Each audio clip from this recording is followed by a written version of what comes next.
Chicago Pizza. You have to go inside, and then you go into the back of Chicago Pizza where the game bar is. Now, it's not necessarily a bar in the traditional sense of the word. It's got a bunch of gaming chairs that are facing giant TV monitors, and you can play Xbox, PS4, Wii, really any of the gaming consoles. And then they've got a whole row of computers where people can play PC games. And it's a narrow space, and it's a bit crowded. And when I went, there were 4 of us, and so we were all crowded around this one TV monitor. So people aren't really paying attention to what's going on around them, because once you're in the game, you're kind of sucked in. You're focusing on that. And, depending on what you're playing, you could have headphones in. So people tend to grab drinks from the Chicago's Pizza place and food, and then they bring it into the game bar, and then they'll be eating and drinking and playing their games. Space you're describing, how big would you say that room is? Oh, gosh. I would say it's really, it's smaller than an apartment, really. Like it would be maybe 800 square feet, or maybe a little bit less than that, maybe like 500. I mean, it's almost like a long, narrow hallway. And because there are so many consoles in there, it's kind of jam-packed in there. So if there's a ton of for this tournament, then it can be hard to kind of navigate. Got it. Would you say it's dimly lit? Oh yeah, for sure. And when I went, it was night, so there were cool lights in there, and it was kind of a very chill, ambient atmosphere, and it's very cool. It was a fun time. There's arcade games, traditional bigger arcade games that are in there too, and in Chicago's Pizza. So there's a lot of stuff to do. All right, fellas, you guys can hear me loud and clear now, I assume. Yeah. Josh, you're live on the stream. You're live on the stream. They can hear you now through speakerphone, I'm sure. Something that I had forgotten because I don't play a lot of video games. When you wear headphones, you can't hear what's going on. Yeah. So it's very possible that they didn't know. I'm perfectly fine, guys. Thank you, Collins. I'm all good. I'm safe. Zion Life safe. The entire Mad GG crew is safe. But there are some scared people. We do know of one victim. Josh, can you give the stream an update on the one victim you're aware of? Just tweeted in the last few minutes, and that tweet says, "Praying for Jacksonville." The pro player you mentioned. Horrific attack. My advocates are there assisting JSO and helping. No, man. The guy that played NBA 2K that you were talking about over there? Jacksonville, Florida, spreading across the Hold on 1 second. Let me put you near the mic. All right, guys. Here's an update from Josh on one of the victims. Obviously, we're here. We're safe. Larry 2K has been shot 3 times. He's in the hospital. Impacted our city. Very troubling. Okay, and tell us a bit about him. He was a pro player in another game? Oh yeah, he was a pro player in Madden. I mean in 2K, he got drafted in the E-League by the Milwaukee Bucks. Landing today. We're getting 4 dead, 11. Does anybody know for sure that True Boy was shot? I saw the video. 2 weeks we have Haiti about to be in the wave, a 7-year-old girl killed in a parking lot. We had 2 days ago. There are 11 shot, 4 dead. This is what we know. I know that the Madden GG crew is safe. I know that Drini is semi-safe. He was shot in the thumb, but he's okay. We know that Joel, Dubby, who else do we know is safe? Kim, Young Kim, Skimbo's safe. What was that, Josh? Kimbo went to the hospital because of the bullet passed right by his head and he has a scratch on his head. Gotcha. True Boy is dead. Oh my God. Brad, aka Raven Champ, is the reported shooter. Yes, Tanika, so we're actually standing the Ravens champion? Yes, Caleros, there is a video. True Boy was playing Joe Rice during this, and there is audio. I'm not playing the video on stream because it is a bit disturbing. True Boy is dead. Oh my God. I'm hearing a lot of people saying True Boy's dead, but I don't know that that's true. So I'm not gonna say that that's necessarily true. The shooter is dead. He shot himself. 28-year-old guy that I'm hearing in the stream went by the name of Bread. And then if we look over to the landing again, oh, Larry from 2K got shot.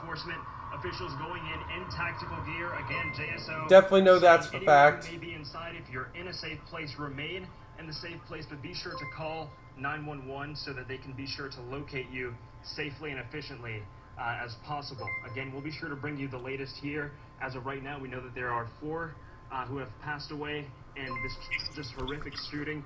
And Ben and Tanika, I heard you mentioning as well that this just falls in what has now become just an unfortunate trend in Jacksonville in terms of the violence that we've seen in the past few weeks. Just over the weekend, we saw that triple shooting at Rains, and then of course the unfortunate shooting of a 7-year-old who was just in the wrong place at the wrong time. But of course, if you have, we'll have more information for you here and online.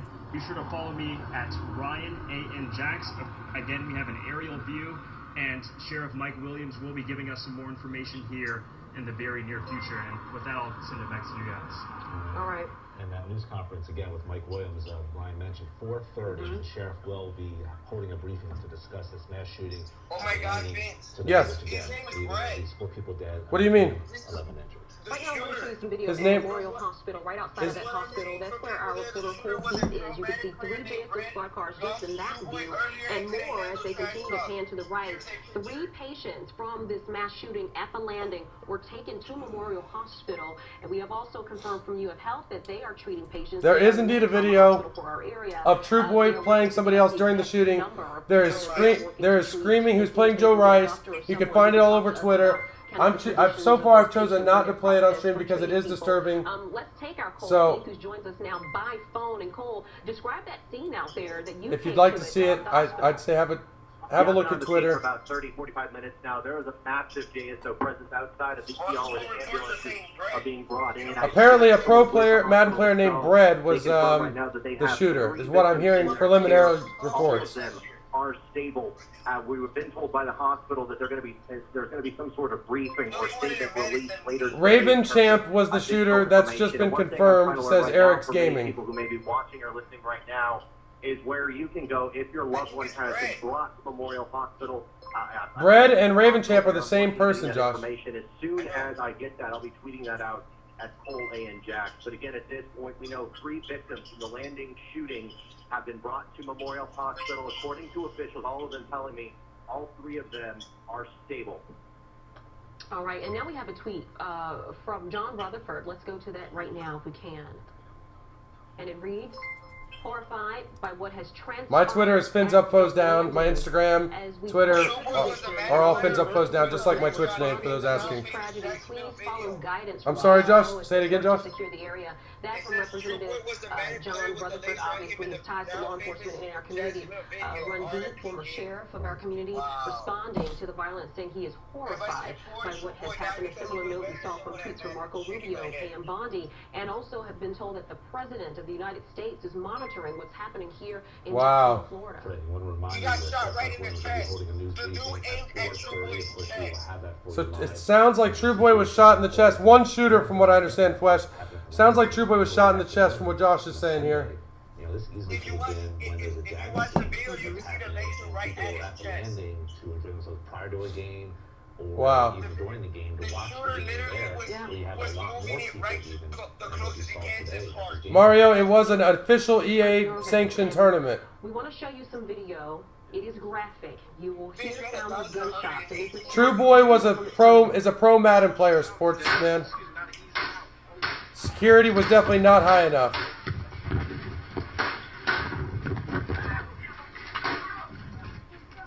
And you can hear people scrambling, people screaming, and goes from video of people with their headphones There on. you go. The news just played a bit of that video, you guys, that you're asking about. With their headphones on, and then you just start to hear that Here it is. gunfire, and you hear people scrambling and some screaming. And I did watch the video, and someone sent me a zoomed-in version of this video, and right before it ends, Dale, if you can weigh in on this, it appears that you see a red laser light going across the chest of one of those young men in the video toward the very end. Now, would that give you any indication of maybe what type of weapon was used, or that this was a targeted situation? Someone behind the scenes can maybe give it another look, but I saw it when I looked at the video, and someone has also gotten a few tweets about it. Of course, I was on the attendee list. For those of you wondering, I do live here in Jacksonville. I have played at this facility before. I was in the Madden tournament for Madden 18 at the same location.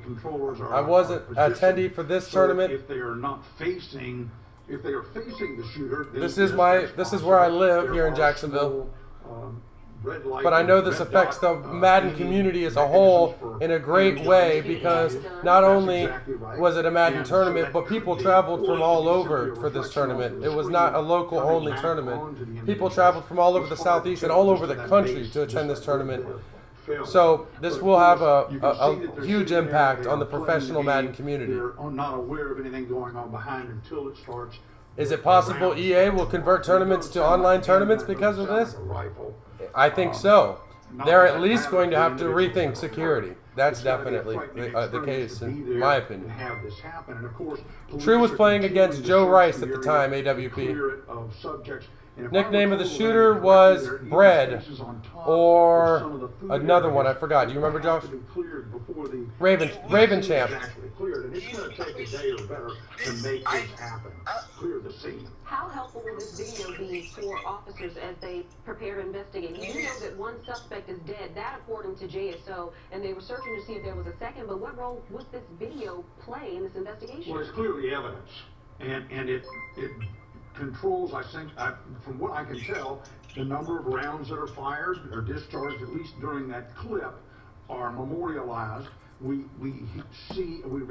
hear the number of rounds that are fired. We hear people, explosive reaction to it, oh my God, we're being shot, those kinds of things. So the result is that a prosecutor would use that as evidence in court about how this actually evolved. And of course, that film is very provocative. I mean, it shows people who are scared to death, the controllers being pulled out and someone fleeing, all of those things happening instantaneously. And for the prosecutor's office, that is an excellent piece of evidence. I do not know that True is a confirmed fatality. I have certainly heard a lot of different people say that. I have no reason to I cannot prove to you that True Boy is a confirmed fatality, but it sure seems that way. Yes, sir. Yes, sir. Again, 4 dead, 11 injured. JSO says one suspect has died, and they haven't had a video game tournament, the Madden football game. It was on Matcherino, Rogue Assassin. Matcherino is what held the tournament. I don't know if the bracket was publicly available to all of us or not. I would have to check. I can have a look now. To a former producer here at Action News Jax, who described that scene very intimate, she said. A lot of monitors, dimly lit, just an area obviously where people can go to play games. She described it as a very laid-back setting. We saw that video. You could hear gunshots and you could hear people screaming. What does Twitter have to say? Joel CP is safe, from what I understand. Stop snitching. They tweeted that they were not sure if there was a second suspect, but they were doing a major sweep of the entire area. We even saw. They're saying True Boy's confirmed, but I don't know for sure. Joel is safe. Skimbo is safe. Drini is shot in the thumb, but okay. If you're whispering me, I'm sorry, but don't expect too much from me, because I'm getting a ton of messages, guys. My phone's blowing up. A lot of people knew I was going to be at this tournament. I have a lot of people concerned about me, and also just a lot of people in this stream messaging me questions. So try to use the chat to crowdsource your questions and ask the community. That's what the stream's here for, is to share information and help everybody figure out what's going on. That's why I started this stream, because I am here in Jacksonville. It is an important issue to me, and I feel like we needed a place to meet and discuss this and share information as all this is breaking. So just sending out a tweet in the last 40 seconds saying that we ask anyone in the area during the Jax Landing incident who may have information to contact JSO at 904-630-0500 or call Crime Stoppers 866-845-TIPS, and they even put their email address, jsocrimetips@jaxsheriff.org. Again, a Sunday, the landing is a popular people's place. Thank you guys all for the follows and for bits. I appreciate it, but that's not what this is here for. This is just for the community, guys, for everybody to mourn and share what's going on. Who's confirmed dead? A landmark in downtown Jacksonville. One of the crown jewels of downtown Jacksonville. And this happened. Who and True Boy? Our city today, 2 weeks ago. Spot Me Please and True Boy. 2 days after. No, I do not believe True 818 is a shooter. I believe he's a victim, Elorine. Actually, Jack's law and safety expert Dale Carson and Dale, we talked a little bit about this investigation. JSO looking for tips. If we have more information about Bread, how long does it take them to get that footage and turn it around? The community seems to be interested in that. Right now, Dan, is they're looking for individuals who saw the shooter come and Spot Me and True Boy are confirmed dead. A lot of people are saying that's horrible. Guys, make sure you take a moment to say a prayer for the victims that have been shot but are not dead, as they may well be struggling for their lives as far as we know. What a horrible day for this community. I don't think any of us thought this would happen. It sends chills down my spine, honestly, guys. I have friends there. This is a location that hits very close to home for me. I've participated in more live Madden tournaments at this location at the Jacksonville Landing at the Good Luck Have Fun game bar than any other location. So it may well be filming, but to get to the individuals who have the keys and the access to those recorders is going to take some time. But of course, JSO is looking for individuals who wisely departed the scene on hearing the shooting, who may have actually seen what transpired. I'm getting some new information right now. This just coming in from UF Health. They tell us that they have 6 patients at UF Health. 1 is in serious condition. 5 patients are considered good. But again, 6 patients at UF Health, 1 in serious condition, 5 of them in good condition. Our Cole Heath confirmed that 3 patients were at Memorial Hospital, and we are working to get an interview at UF Health, see if we can talk to some doctors about the patients that they have been treating. But again, 6 at UF Health, 1 serious, and 5 in good condition. 3 patients. As far as we understand, the motive was that the gentleman lost a Madden game in the tournament and returned back with a gun to shoot it up. This is what I've heard. Is the shooter a streamer? I do not know the answer to that. The community here probably knows better. If you guys know that the shooter was a streamer or have information on him online, please share it in the chat. Feel free. Yes. And there will be one primary group that prosecutes the case typically.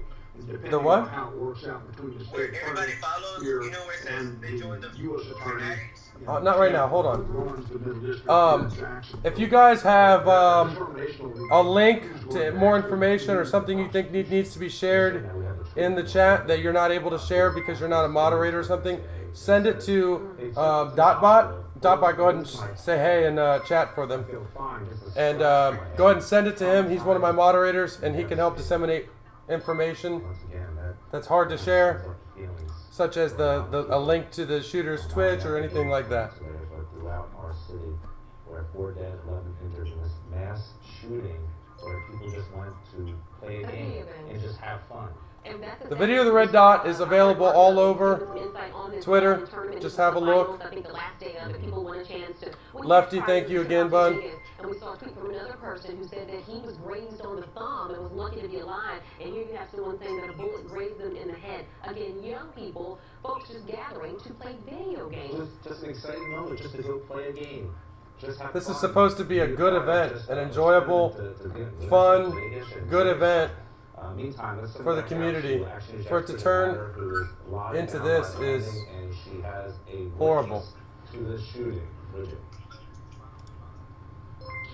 This is Garrett. He actually came to Jacksonville for this tournament, and we're going to talk to him just to give us a little bit of background about what these Madden tournaments are, what he saw today. So you came here, yesterday? I came here Friday morning. I was here Friday morning. I was walking around the area just to make sure I could find where the game location was being held and had some food. Just a simple Friday. I went back to the hotel. Came back the next morning for the event. Who's that? Played the event. It was a really solid event. It went really well, at least gameplay-wise, for the whole thing. You can put them on timeout if they're bothering, or if they're bothering the chat. Oh, yo, you ain't tweeted it. I love y'all, man. So heartbroken at True. I felt good with what I did, at least. Guys, I'm literally up to 46 whispers right now. So bear with me. Tell me the atmosphere on the first day. Is it intense, competitive? It's competitive. It's great, but it's like it's a really nice, fun, competitive scene. It's just like any other competitive scene. You just see the players like really have mutual respect with each other throughout the whole event, and when they have to play each other, they have to play each other. They'll be friends after the game, not before, or not in the middle of it. Maybe after, maybe before. It's just depending on who you personally have preferences to. And age group, a lot of young guys, teens? It really depends. I think the oldest one there might have been in his 50s. I don't know. I wasn't expecting someone that old. Most of the age groups between 19 to maybe 29, I think would be the age range. And you weren't actually physically there today, but... I was not physically there today, yes. You were on the way there. I was on the way there to watch some of the games that weren't being shown on the stream live. Because you just hear in the background, you can hear the games, like people like really amped up about what's going on in the game, what they need, what they don't. It's just, it's one of the best atmospheres you can have. So kind of be my eyes and ears for the days that you were there. Talk to me about security of the landing. Colonist, what's up, man? Like a normal mall type of security. They have security officers in their black and yellow suits. They're easily identified almost everywhere. As far as I know, they don't carry guns. I don't know if they carry tasers. Colonist, go ahead and post again. You're now modding. I'm not too sure. It just seems like normal security for a mall. Yeah, I saw the shooter's picture where he was holding a gun. Was he holding a gun in the picture you saw or no? The whole day I was there. How long were you there? I was there from 9 I think I was there from 9 You were there 12 hours. I was there 12 Problem confirmed dead. I don't believe that. I would take. Problem was not at the tournament, as far as I know. Would you say packed or? So I don't believe Problem's dead. I think that's a troll. Because they had it planned out for almost 250 people, and then today there's 60 to 70 per day. So I want you to talk to me about the fact that you're on the way to come back to where you were yesterday. You see all these police. You start to hear more information coming out. There's a shooting. What is going through your mind? My thought process is I'm like, honestly, whatever's happened, hopefully people are okay. Nothing too crazy has happened. And as more information came out, the target was clearly the event. Hey, Motor City, are you still there? If you're there, Motor City, shout out to me, please. As it came more clear and clear, it was the event that I was going to be watching. And there's speculation on people that are injured or passed away. I'm not too sure on that. I don't confirm anything until at least the sheriff comes out and says something about it. Makes you feel uneasy that you came to something that was supposed to be fun. I don't know if I'm uneasy about it. I'm way more upset. What's up, Josh? Got this upset over a game than anything. It was just a simple game. It's nothing crazy. Josh, can you send me a picture of the shooter on Discord? The chat has links. Guys, send your links that you want on screen to Dotbot. Dotbot will post his name in chat now. Say hi. Whisper them to him, and he'll share them with me. I'm nearing 100 whispers now, so it's tough. We really appreciate you talking to us, giving us kind of an insight into what this was like. I will get back to you guys later, those of you that I haven't responded to. Was going on. We're going to swing around. You've got a lot of people here in this area. Just to show you the live picture of where we are in Jacksonville landing. This is all closed off. We did a perimeter drive of this earlier today. It looks like True Boy is dead based on Tweez's tweet, guys. I will pull it up for you here in a moment. Jacksonville Sheriff's Office is saying, stay away from this area. They are trying to keep it as secure as possible. Back to you guys. Down there, our Don Lopez joins us now from our breaking news center. Don, you spoke to a band director. His band was supposed to perform at the landing tonight. That's right. Chris White should be on the phone with me right now from the cats downstairs. Are you there, Chris? Hey there, Chris. So happy to hear that you are safe. You see here on screen, guys, it looks as though Tweez has confirmed True Boy dead and Spot Me Please dead. This is where the source we're using from 17 minutes ago to confirm that is Tweez. We've been there over the summer for like the last Sunday of every month, And it's just a really big day, a festive day, showing love, good music, we have a DJ, we play a little bit, and it's just a really good vibe, so we were going down there for that today. And so what happened instead? How did you get word that this happened and you knew not to go downtown? One of our fans posted something. They posted something on our page. They said the guy's still performing. I heard there was a shooting.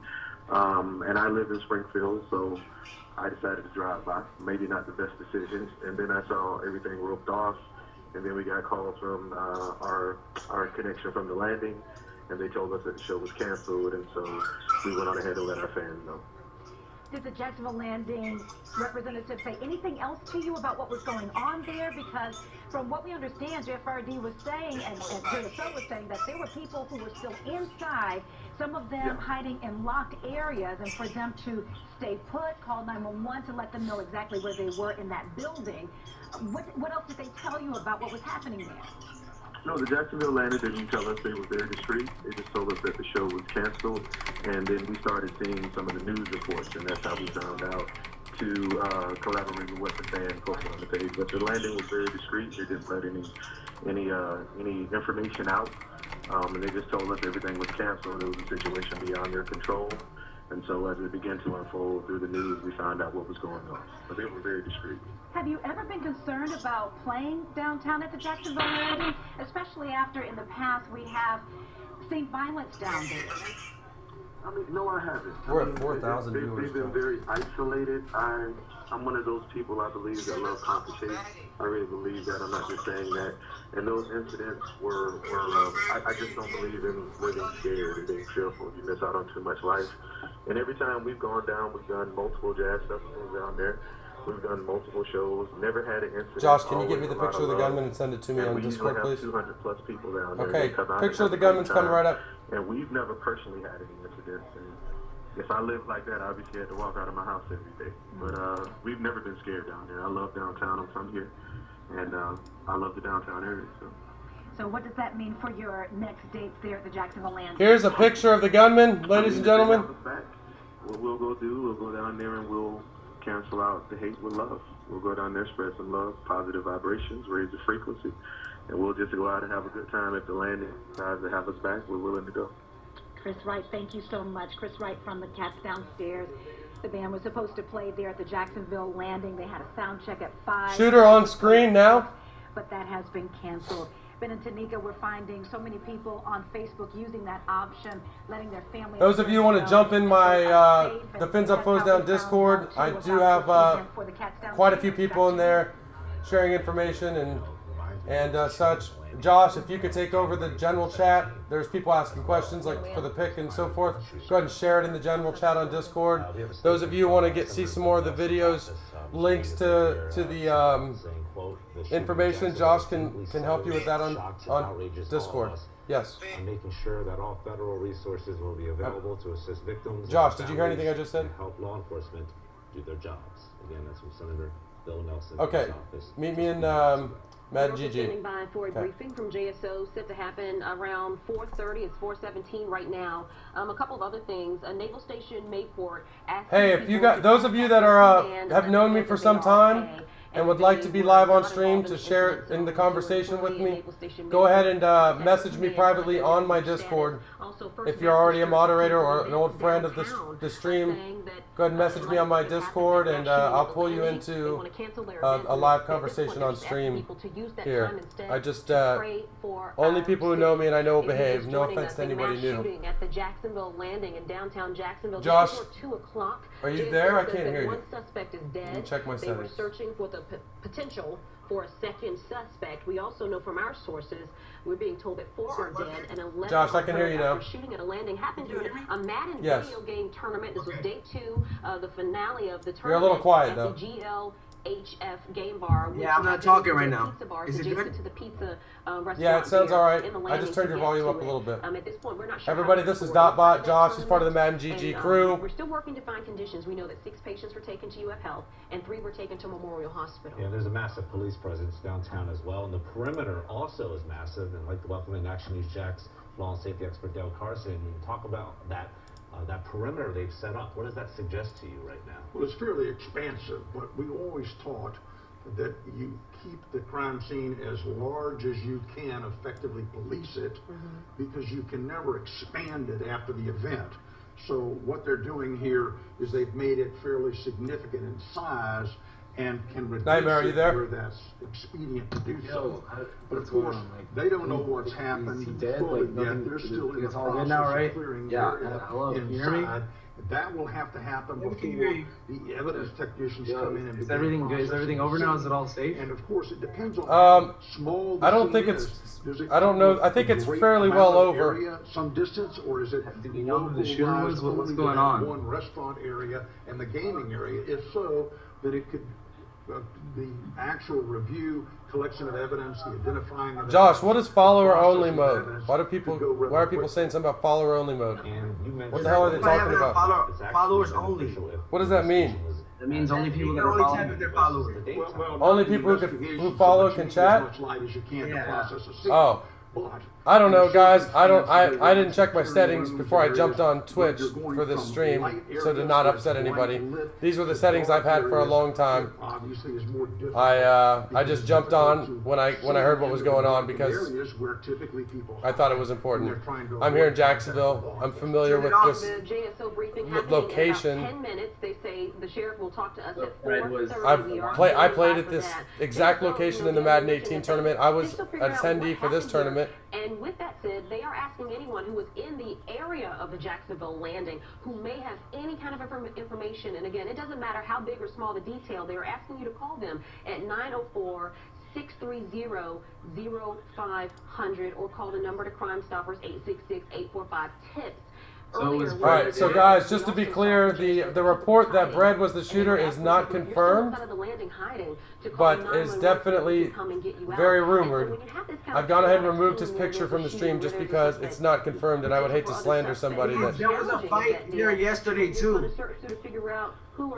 There was a fight at the tournament yesterday? Do you know who it was between? I sent you the link. Thank you, Nathan, by the way, for the message. And you're trained not to engage that victim, but you're looking for suspects. The difficulty today is you sent me the live of it. You can't immediately identify who they are or how dangerous they are. Now, this is working out. It doesn't appear to be a terrorist operation or something of that nature. So this appears to be something that was fairly focused. Where it occurred and who was being fired upon. So in that respect, it's probably... It looked as though there was some arguing going on during yesterday. Yesterday, for those of you that don't know, this was a two-day tournament with around 250 people. Yesterday it began, and today was the final 60 that made it, I believe. Something around there anyway, very close. And apparently there was some arguing going on yesterday there. Don't know if that's related in any way, but it's just some information.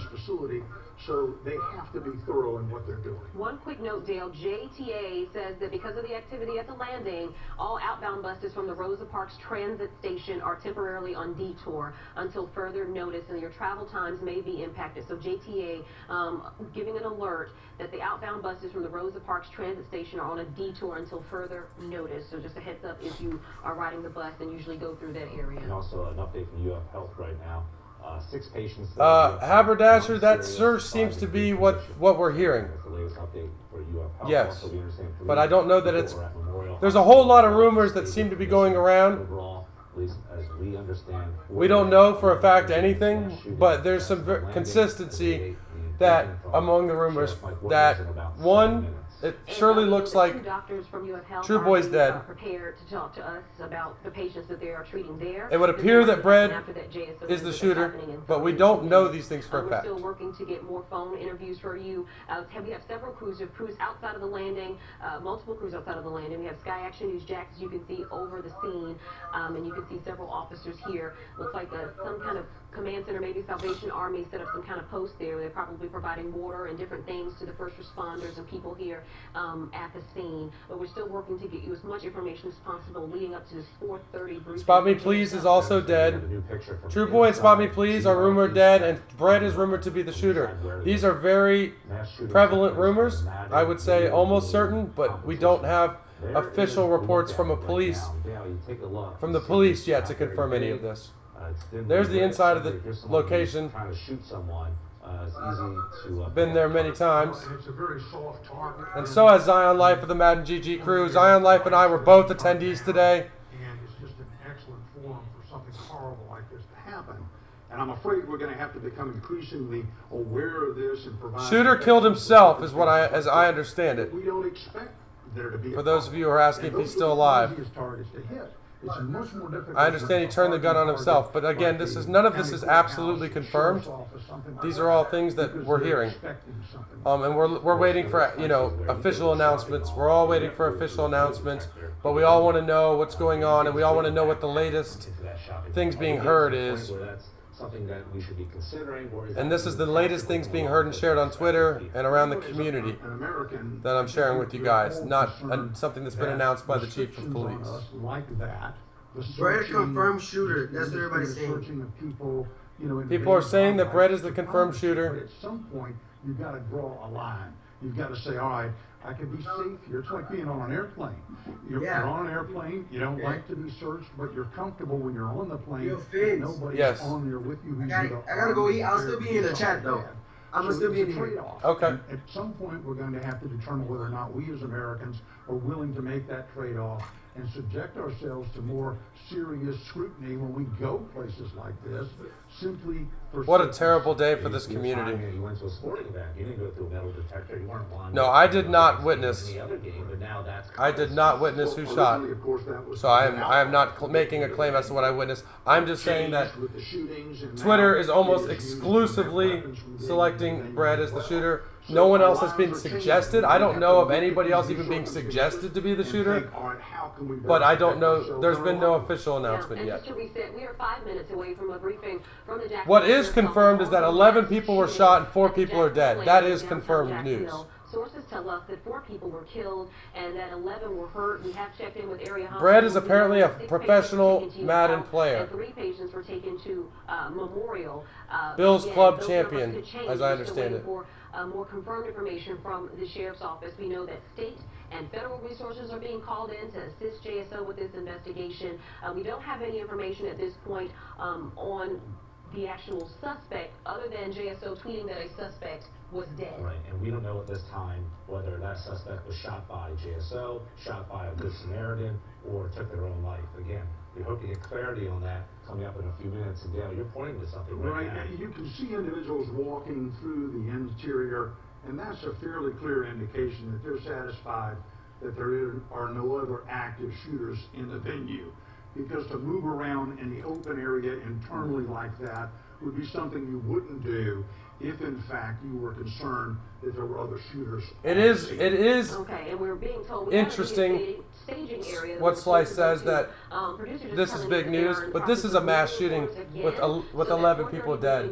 So Slice's point doesn't quite stand like a drive-by where there's 1 or 2 common gang. These are kids at a Madden tournament shot over a video game, and there's 11 of them, 4 dead. That's big news. That's why it's being covered by the Jacksonville news organizations more than the average everyday drive-by shooting, for those of you that are asking that are local. Joel is safe. For those of you that are asking me, as I understand it, Joel is okay. Today, killing 4 people, injuring 11 others.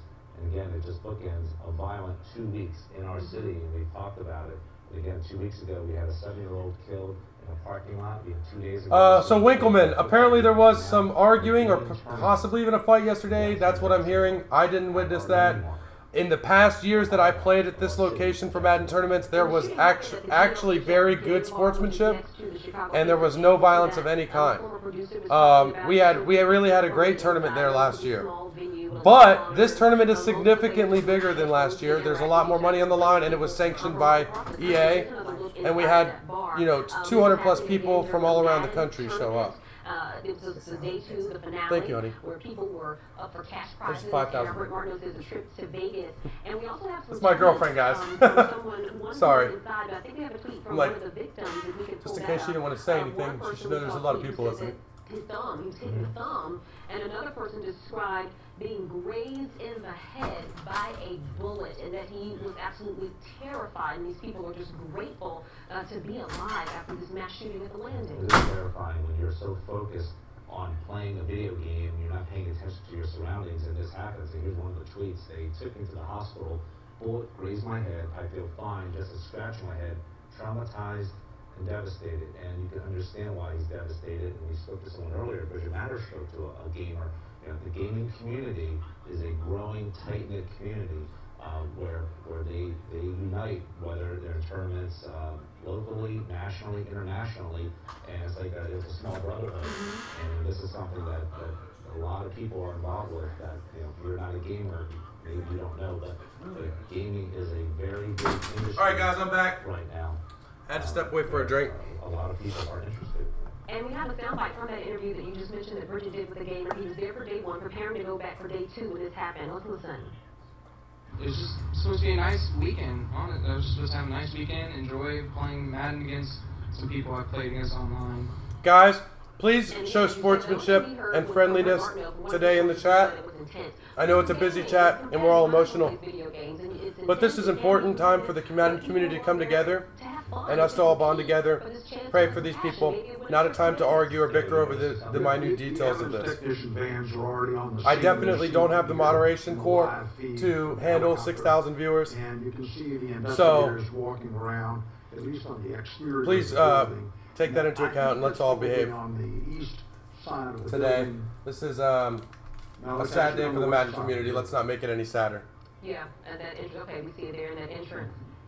Is there something with the way the landing was constructed, being 30 years old, that would make... And if you think I have no moderator core in this chat, you're wrong. We do have moderators actively banning and timing people out, but obviously the 4 of us that are here have a lot to handle with an active Discord and a very active chat today.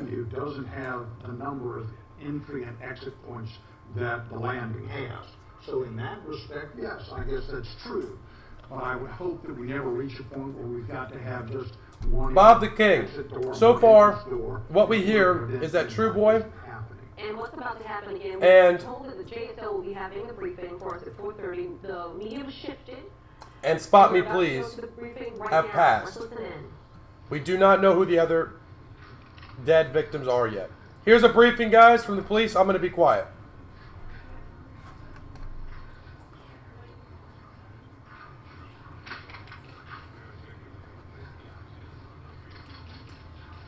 Hey, good afternoon. So I am here, Sheriff Mike Williams in New York County. I'm going to give you a very brief update right now. I'm going to follow up. The mayor and I will come back out in a couple hours with a lot more detail. At this point, we had some information we wanted to put out. Just again, answer some very brief questions up to this point. So we just finished clearing the landing of potential witnesses. Just now cleared it. Here's what we know up to this point. We have no outstanding suspects at this time. No outstanding suspects. We have one suspect in this case. He is deceased at the scene at this point. He is a white male, and we are still working to confirm his identity. We have deceased victims at the scene. We also have injured people at the hospital, and we will release counts later on. We don't have a count for you today. We are aware of a video that's out on social media. We have that video. But we would encourage people, if you have additional video or any other information about the incident, please reach out through 630-500, our non-emergency number, through Crime Stoppers, and obviously 1866. If anybody has video that they caught, send it to me and I'll send it on to the police if you're uncomfortable doing that or you didn't catch that phone number. So, as I mentioned, we just finished clearing the Jacksonville landing of potential witnesses, other victims, that type of thing. We have no outstanding suspects at this point. And we'll have, again, more information. The tournament sort of did happen in the ghetto, but I'll leave that alone. One thing I can add, we would encourage people not to come downtown to spectate. We don't need that at this point. We've got a very large crime scene downtown, a very large perimeter on this crime scene, and we will divert you away from that, obviously. So, with that, a couple of quick questions. Sure, please. There's a lot of Thank you for your players, Blood. Sorry, go ahead. Does there appear the suspect is from our area? We're here at Boston, Baltimore. Still waiting to be determined. There's a lot of speculation about what led up to this shooting. Can you say anything about that? So at this point, no. As soon as we have more information about that, we'll share. Are all the witnesses here out in the building? Are all the witnesses here? We are still working with the witnesses. How many witnesses? How many people in the building? Several witnesses. In the landing, and again, we'll have more detail about that as the night unfolds.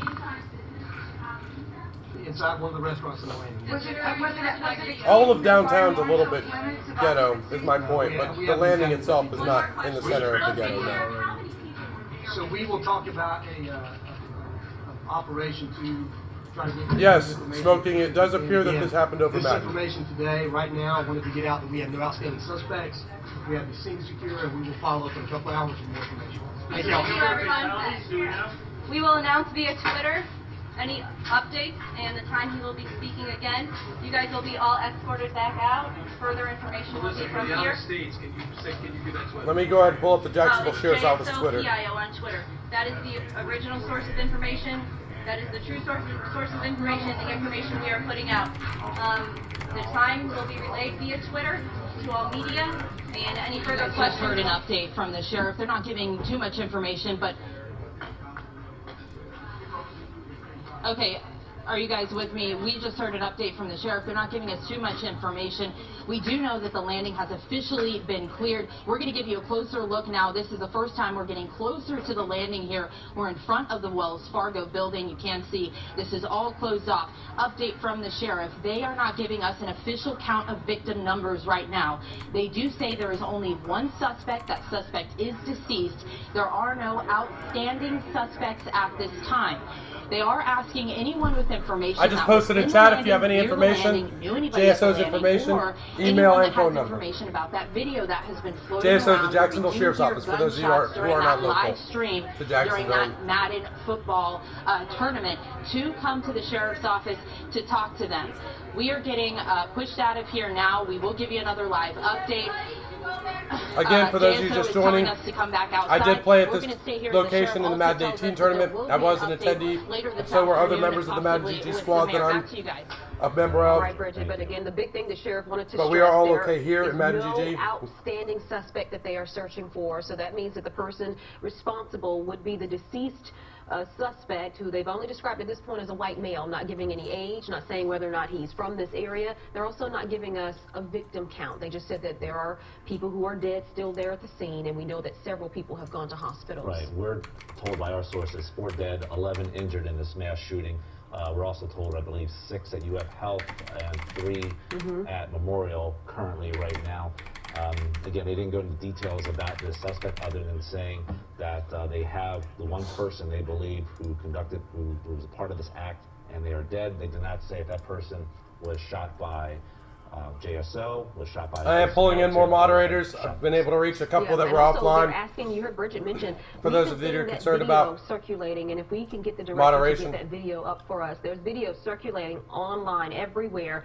You can see some gamers playing during the Madden tournament there. And my girlfriend made something awesome to eat, you guys, for me while I was doing this. I hadn't eaten, and I was busy. I jumped on here because I wanted to know, what did everybody know?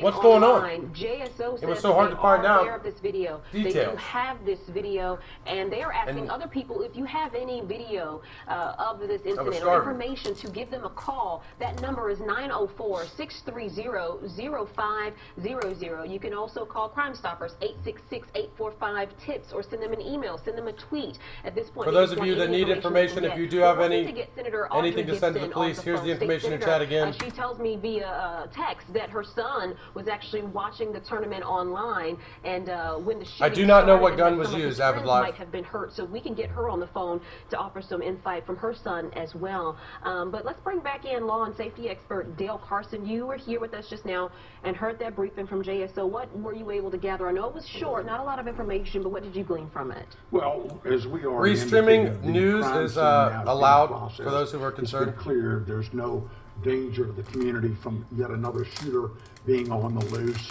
Journalism is public property. Process the scene, and we'll begin to learn perhaps what the motivation was between this. It's not a movie that I'm playing. Who the shooter was and who the victims are.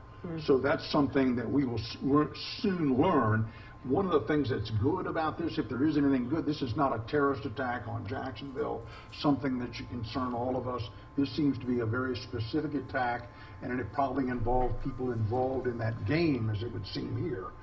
People were not simply shot because they are in the mall setting or in this facility. It was a directed attack. Dubby is okay, as I understand it. Dale, that's the view. Yeah, let me see if I can turn the bot off. That's a good point, guys. Let me jump on that. Chicago Pizza, and whoever mentioned that, I'm going to look at it right now. See if I can disable the bot. Gaming bar. And that's the sheriff's office evidence bands right there. And they're working. There, I've muted the bot. As we Thanks for the idea, guys. And that's going to take some time, meaning a number of hours. What do you think it says that they were able to determine that there are no outstanding suspects so quickly? What do you think that says? Well, you know, internally, I'm pulling this from Elgato, show the entire venue. So I can't link it. There are videos for the Jacksonville landing. Once they have access to that, they can see exactly how this transpired. So there's certainly, the prosecutor's office is going to use that to prosecute the case if that's necessary. What the prosecutor's office will look for now, depending on whether there was only one shooter, is who supplied this shooter. Did someone assist this shooter in orchestrating this crime? That's an important fact. When they try to unravel this onion, they peel it back layer by layer. How did the shooter get the weapon? Were they allowed to have a weapon and those types of things? True Boy was young. People know what was going to Larry Legend from NBA 2K was shot 3 times and is in the hospital. That is something I've definitely heard. Kind of scenarios as well. Well, that's exactly right. And you do need to be aware. If you hear something or see something that's unusual, you should report it. And it does look like Spot Me Please and True Boy were killed. According to Tweez on Twitter has confirmed that we lost Spot Me Please and True Boy. There's a possibility of something where someone wasn't right, and they're able to carry through and carry out what they wanted to do.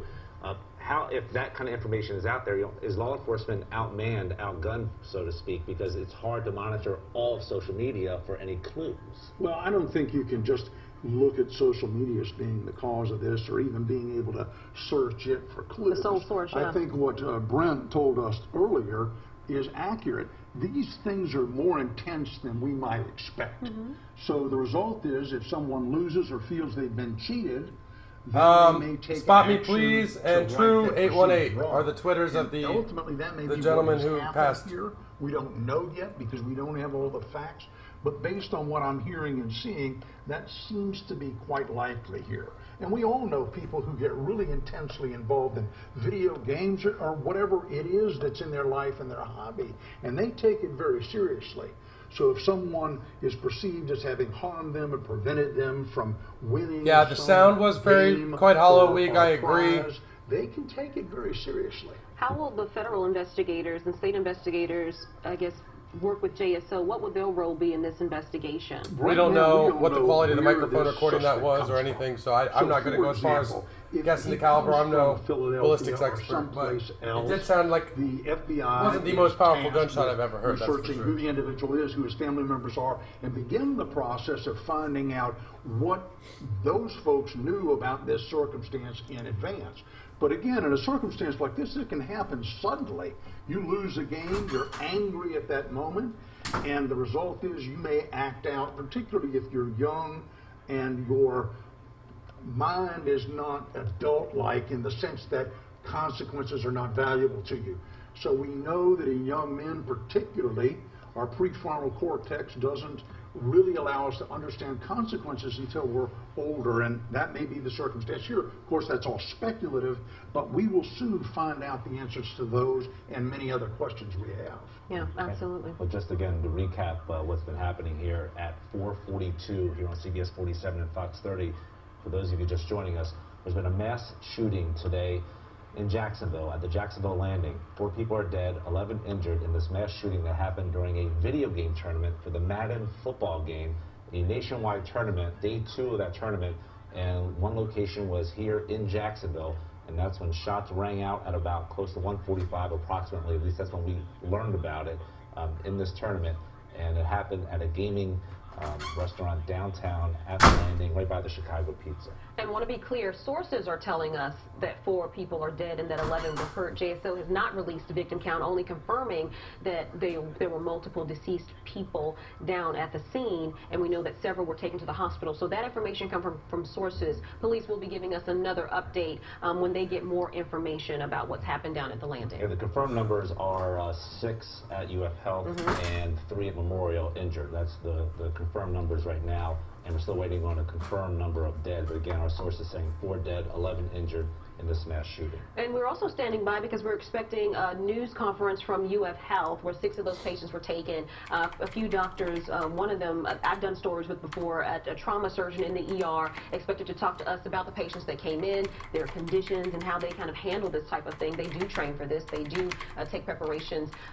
We don't want these things to happen in our community, but the hospitals in our area do training to make sure that they are ready in the event they have to accommodate a large amount of patients. Not only the hospitals, but the police, fire rescue. I mean, in this day and age, everyone now takes part in these kind of drills, so be prepared just in case for something that happened like today, where we have a mass shooting where numerous people are shot and killed. Oh my God. Yeah.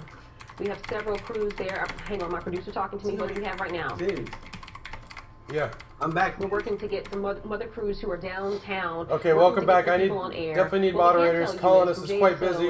All the other moderators are real busy. I see them banning people and left and right. So no other. I was trying to time people out. I was telling people out earlier. Yeah, time people out, and if they still continue, then go ahead and ban them.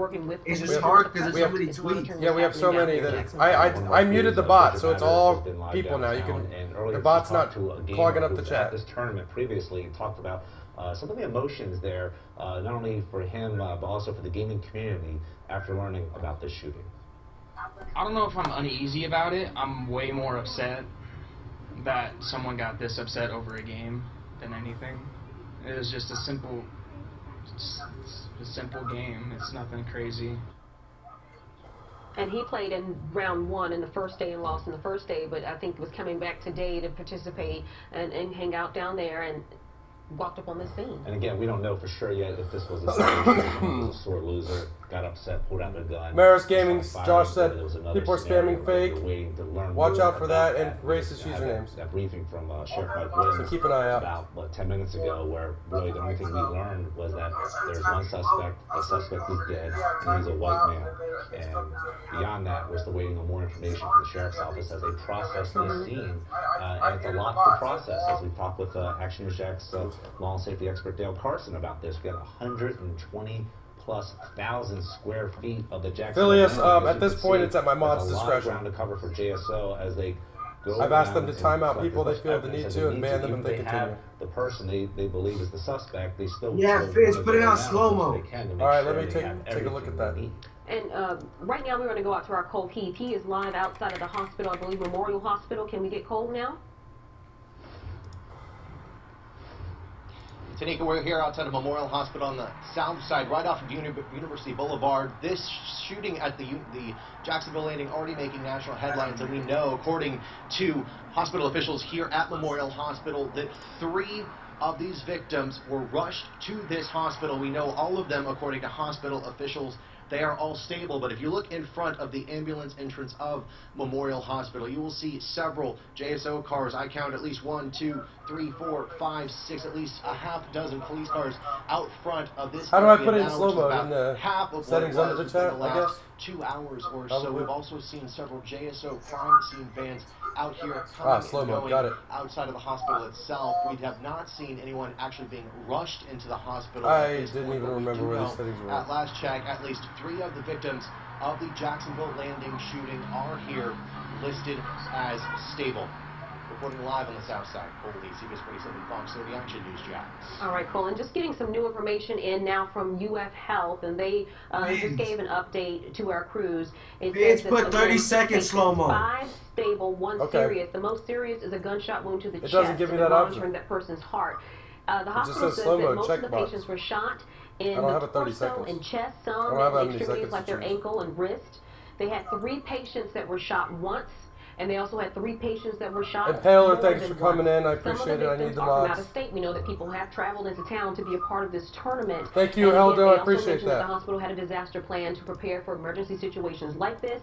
They said that the victims that they received at UF Health range from 20 to 35 years old, and some of the victims that are stable are speaking with investigators. So again, 6 patients at UF Health. 3 of them shot once. Unrecognized command, slow mode. And let's bring in law and safety expert Dale Carson, also a former FBI agent. Most of them shot in the torso and chest, and we know that this is a venue where people are sitting, and playing video games, again, with their headphones on, and that you talked about earlier how a lot of them probably were trying to stand and scramble to get out. But essentially, a lot of them were very vulnerable because they were in that seated position, focused on the monitor, and their ears were covered. Right. The same is true when we're driving in our cars. We're locked into a place where we don't have any defense. And this is exactly what happened in these circumstances. They were seated. Many of them had earphones on, headphones on. They couldn't hear, and suddenly they're attacked. And so the result, of course, is that there are going to be a number of fatalities because they're basically sitting right in front of the shooter. And now the concern is, how did the shooter get in there with a handgun? Where is the shooter from? And what generated this level of hostility that caused the shooting? And those are things that we will learn. Thank you, Cars in the Sky, And thank you. Footprint that could lead up Those are others who sent me messages. I think so. I think it, you guys, I hope you understand I have 200 plus whispers that I haven't seen yet right now, so please bear with me. In competitive games. Now, we don't know that now, but given the circumstances and given the number of victims here, we have victims who are injured, but we also have what we believe are a number of deceased victims here as well, which indicates that, of course, it was a very closed venue. We've seen the film earlier of the interior. It's right there. It's like shooting down a hallway. One thing I'd like to point out, so the sources tell us 4 dead, 11 injured, so that's a total of 15, and you have about 15 rounds in a magazine. Well, that's true, but it doesn't sound to me like, particularly the snippet we heard of any more than 6 shots or so. But of course, we don't know that. But if people are gathered together, one shot can easily penetrate 2 or 3 victims. That's not difficult at all for a round, particularly a 9mm or something of that nature. So we'll just have to see, Ben, as we look at the investigation and hear from the sheriff's office exactly what kind of handgun was used. So there is about 15 rounds in a magazine. No, that is correct. In certain handguns, there are more or less. The most is typically about 15. And that's the gun police officers carry as well. Dale, stand by. We have our Kevin Clark, who is now live for us. Kevin, what are you learning? Tell us where you are and what you've learned. Well, I mean, we're right here at Ground Zero where everyone is gathered, and in the last half hour or so, they've actually put more police tape up and kind of made Bay Street area a little more restricted. We were actually on the Main Street Bridge a little while ago, and as I was up there, they FHP pulled up and actually closed it to pedestrians. So, if anything, they are expanding the scene right now. Now, I did speak with a gentleman a little while ago who said he was actually inside the game room. He actually was next door when he started hearing the shots. This was in the last 15 minutes we spoke to him, and he said he ran inside to help one of the victims. He said he applied pressure on a wound and said the man was eventually coughing up blood. Here's what he had to say. Describe as vividly as you can. You said that you were next door using the bathroom, yes, and then you hear, describe it again. I hear one shot, I think it was a balloon. Next shot, I knew it was gunshots. But I checked again, it was 13 shots I was running out today. So you go over into, did you go into the pizza place? I went in, game? It was the pizza place and then the game rooms attached to each other. As soon as I seen that people running out, I went in to make sure everybody cleared out. And that's when I went to assassinate the scene. How many victims would you say you saw? I gotta play this tournament at 4 though. Shot or... Just what you remember, yeah. Right now, but I did see 3 people who got shot. I saved one of their lives. Okay, and describe what you did there for me. I applied pressure to the pulse. There was no pulse. When I took my shirt off, you heard me? The brand new white t-shirt that I had. You heard me? I applied pressure to the wall. No. I got a tournament in 7 minutes. What tournament? Tycoon's tourney. Oh, okay. And that's why that gentleman was shirtless there. He said, again, in to help one of the victims. He said in the immediate area, he had about 3 or 4 victims that he saw immediately and heard about 13 shots from where he was next door. Asked about his mindset following that, and he actually said that he didn't even think about it. He didn't even react. He just ran inside to help, and he said he didn't even have much of a perspective now. I think he was still trying to digest what had happened. Now, in the meantime, out here on Bay Street, we've seen several people come with concerns in the last half hour, 45 minutes or so, very concerned. One man was trying to call because he knew somebody at Chicago Pizza and wanted to make sure the workers were okay. He is very concerned. He was for a while, but eventually told me that he had gotten a hold of them and everything was okay. For those of you who are just joining us, I am live in Jacksonville. Out here, we'll continue to keep you covered. I do live in Jacksonville, and I have participated in tournaments at this location before, and I wasn't attending for this tournament. And we'll bring that to you on air and on our Action News Jax mobile app. I'll also be tweeting from my Twitter account, Kevin. My phone. Kevin Clark, CBS 47. Got a lot of phone calls asking if I was okay when this happened. And he talked to a man who says, Dale, which that actually is what alerted me to what was going on. Shots, he rushed in to help. But I wanted to ask, Kevin saw JSO, they're expanding the perimeter. What could that mean?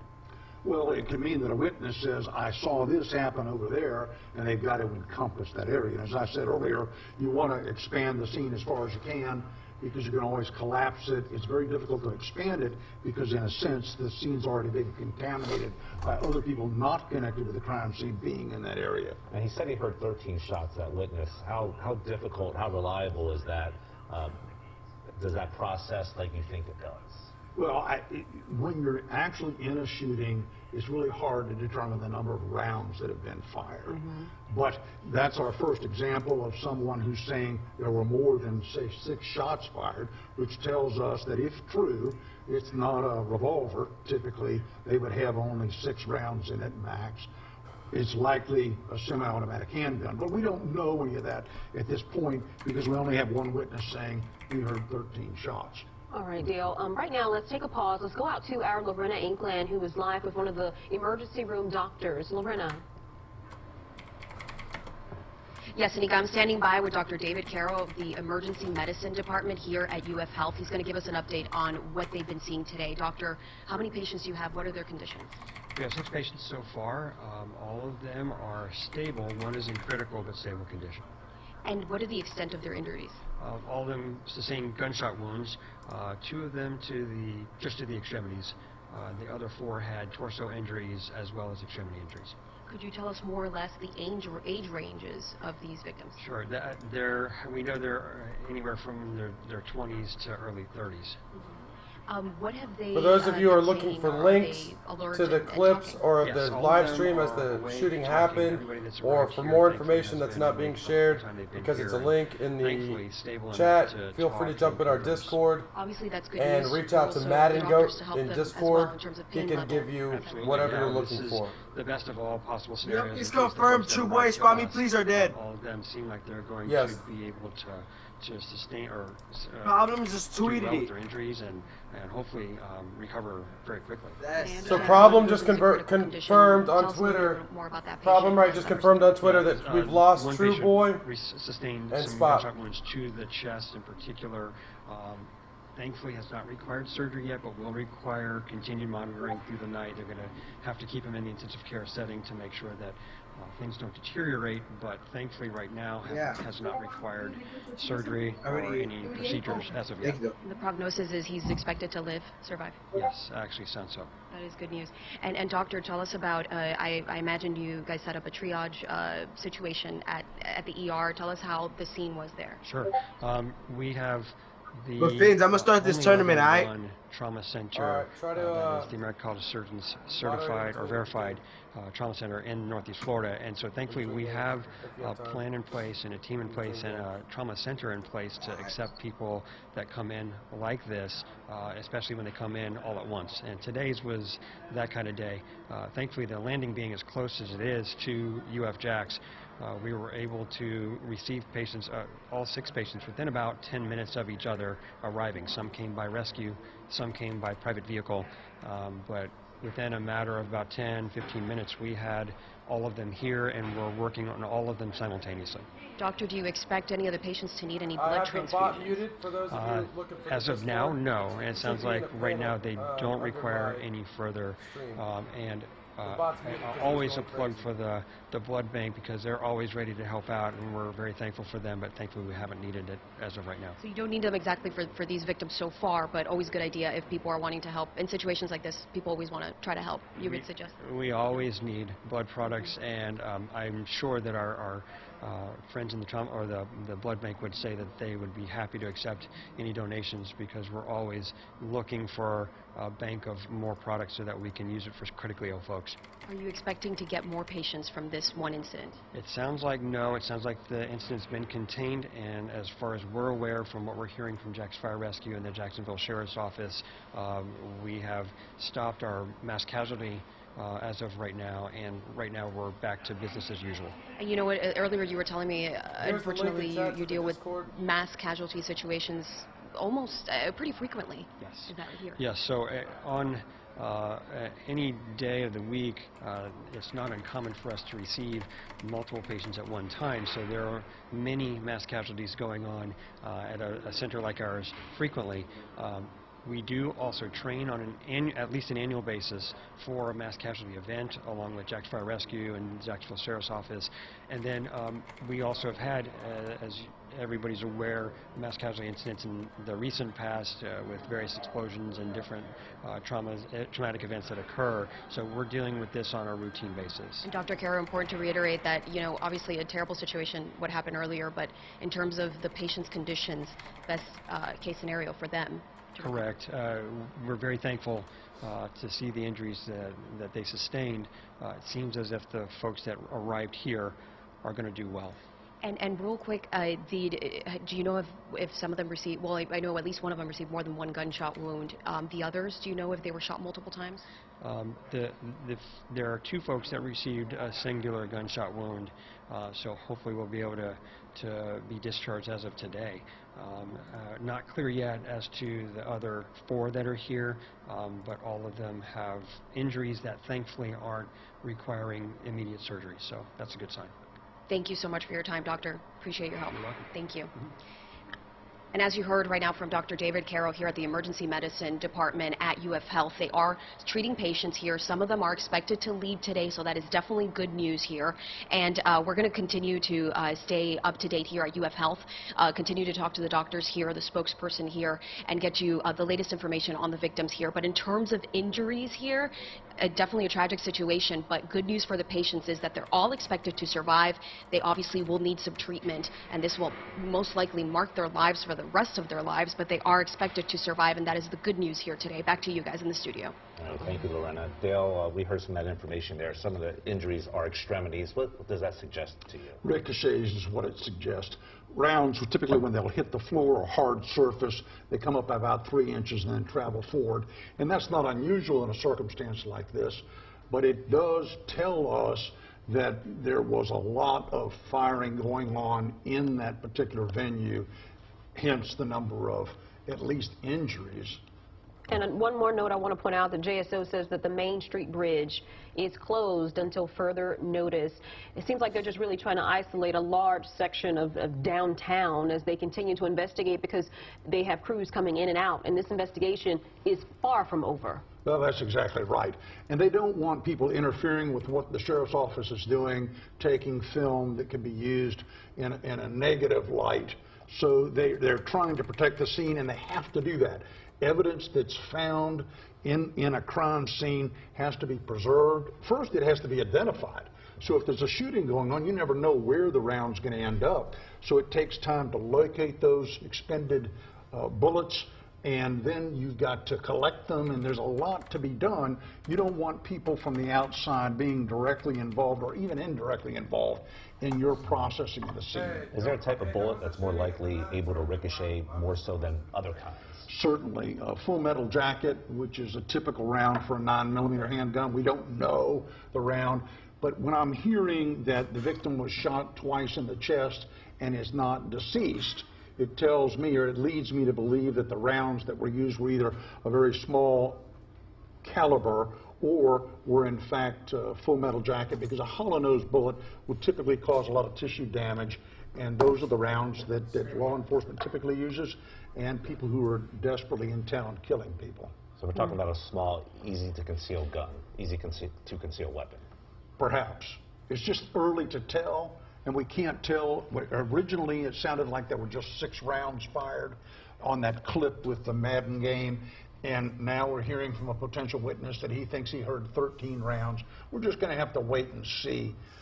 It's typical today for people not to have revolvers any longer, but to rather to carry semi-automatic handguns, which do carry, some of them, a magazine with 15 rounds in them, as you mentioned. Well, Dale, let's reset. If you're just joining us here on CBS 47 and Fox 30, there was a mass shooting at the Landing just before 2 o'clock during an NFL Madden gaming tournament. And just moments ago, we heard from the Jacksonville sheriff. Let's listen to some of what he had to say. Right now, we're going to follow up. The mayor and I will come back out in a couple hours with a lot more detail. At this point, we had some information we wanted to put out. Just again, answer some very brief questions up to this point. So we just finished clearing the landing of potential witnesses and victims, that type of thing. Here's what we know up to this point. We have no outstanding suspects at this time, no outstanding suspects. We have one suspect in this case. He is deceased at the scene at this point. He is a white male, and we are still working to confirm his identity.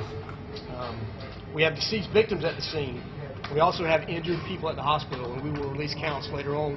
We don't have a count for you today, currently. We are aware of a video that is out on social media. We have that video, but we would encourage people, if you have additional video or any other information about the incident, please reach out through 630-0500, our non-emergency number, through Crime Stoppers at obviously 1-866-845-TIPS, and share that information. You can also share it online at JSOcrimeTips@jacksheriff.org. So, as I mentioned, we just finished clearing the Jacksonville Landing of potential witnesses, other victims, that type of thing. We have no outstanding suspects at this point, and we'll have, again, more information and a full brief in a few hours. One thing I can add, we would encourage people not to come downtown to I feel like I cheated death as an attendee at this tournament. We've got a very large crime scene downtown, a very large perimeter on this crime scene, and we will divert you away from that, obviously. So, with that, a couple of quick questions. Sure, Williams, there's a lot of speculation about what led up. Sorry, go ahead. Does it appear the suspect is from our area? We're here in possibly Baltimore. Still waiting to be determined. There's a lot of speculation about what led up to this shooting. Can you say anything about that? So at this point, no. As soon as we have more information about that, we'll share it. Are all the witnesses cleared out of the buildings? Are all the witnesses cleared out of the buildings? We are still working with the witnesses. How many witnesses? How many people Several, in the building? several witnesses. Sheriff, where do you believe that this shooting took place? In the Landing, and again, we'll have more detail about that as the night unfolds. Inside specifically Chicago Pizza? Inside one of the restaurants in the Landing. Was it exceeding the fire marshal's limits of occupancy? No, we haven't even got into that detail One yet. more question. What's the family worried about How many people were there? So we will talk about an operation to try to get families information as quickly as we can. Again, this information today, right now, I wanted to get out that we have no outstanding suspects. We have the scene secure, and we will follow up in a couple hours with more information. Thank you all. Thank you, everyone. All right, that's Sheriff Mike Williams with JSO addressing the media about, I'd say, 1 hour ago, like 45 minutes ago, with the latest on this story. And for those of you just joining us here on CBS 47 and Fox 30, I'm alongside Action News Jack's law and safety expert Dale Carson. I'm Ben Becker. Tunica Hughes will be back momentarily. We've had a mass shooting today in Jacksonville. 4 dead, 11 reported injured in this shooting at the Jacksonville Landing during a gaming tournament, a Madden NFL gaming tournament, and we've been talking about this now for a few hours on air. And Dale, we know now the suspect, the lone suspect in this case is dead. How much does that help or hurt this investigation? Well, I mean, if that is in fact true and he's the only shooter, there won't be a criminal case. However, the investigators can't be certain of that. So as they begin to process the scene, it takes a great quantity of time, particularly where a number of rounds have been discharged in a certain venue. Remember, there's equipment, there's machinery. You've got to find each of those discharged rounds. Some of them may still be in victims from the shooting. And then you've got to process the scene for things like the video that may be inside the store, so you would collect that. And then you're going to obviously interview witnesses, and that'll be done by people other than the evidence technicians. But it's a concerted effort by everybody at JSO to preserve the crime scene so later we can understand what really transpired. How do you peel back the onion and figure out where this guy came from, how he got the weapon, who may have helped him. Well, the first thing you do is you get his wallet, and you look at his ID, figure out where he came from. That's where the other federal agencies come on board. Assuming he had a wallet on him. Well, that's exactly right. But then perhaps somebody knows who he is as well. So those are all things that, and of course you have the access to the fingerprinting. You can find out who he is if he's ever been arrested or processed before, and his fingerprints are on file. But typically we do find out rather immediately who they are. You send out leads to all of the other offices in the country where this individual was, where was he last. You want to find his boarding ticket, or did he drive here, all of those things. If he drove here, you want to get inside the car. You want to find out what's inside the car, and of course that requires the bomb squad, because you don't want to open the car up without remembering that this individual was dangerous before all this happened. How much has the investigative process changed from, let's say, today to 5 years ago for something like this? Well, I think computers have changed the entire world. All this connection between us and other communities used to be handled by teletype, which meant that someone had to physically type the information in to send it someplace. Now it's instantaneous. And I would think that in fairly short order, they'll be talking cell phone to cell phone with the investigators that are at that individual's home, because that's where you're going to go next. Vehicle and then his home, to see who lives there, what they may know about this, who his friends are, because you're trying to determine not only what caused this, but are other people still abroad who may be interested in doing these same kinds of things to other people. So there could potentially be other victims unless law enforcement identifies why and how. Okay, I'm understanding we have a phone interview set up from someone who we're not identifying. Okay, well, that'll be we're just a few moments away. So, Dale, going forward here, what can we expect from JSO the next time they brief us about this case? Well, I would suspect that once they have, first mission is to secure the scene, which has been done. Now to process the scene, which involves where there are deceased victims. That takes some time. It's not immediate. You call the medical examiner's office. The medical examiner sends its investigators, and the process is time-consuming because it's got to be done exactly right. A lot of photographs are taken, those sorts of things. How much do you suspect that we're going to find out that there were clues along the way that somehow were ignored? Well, I think that's always natural. I think that individuals who engage in this activity, they actually express themselves. And today, social media is one of the tools they use to express themselves. And of course, that's memorialized. It's not like saying something to someone in a bar that I'm going to do these things. Once you put it on social media and photograph yourself saying it or film yourself saying it, you're creating a track of evidence that can be used successfully to prosecute you. Today, we actually have individuals who display handguns that are stolen on the internet in a social venue, and we go arrest them.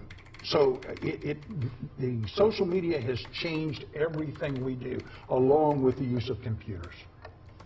And thank you for that perspective, Dale. We're working on getting a phone interview with a man who was actually watching that tournament and believes that some of his friends might have been hurt in it. So we're working to get that phoner now, and as soon as we have it, we will let you know. But so many people were tuned in. This Madden is a very popular game, and a lot of people were watching online from all over the country, and people traveled from all over the country to be a part of this event in Jacksonville today. And we have video of this shooting, how it unfolded. And again, if you haven't seen it before, we'd like to bring it back to you. Again, I want to warn you ahead of time that you may find some of the sounds here disturbing, but let's listen in as this shooting happened.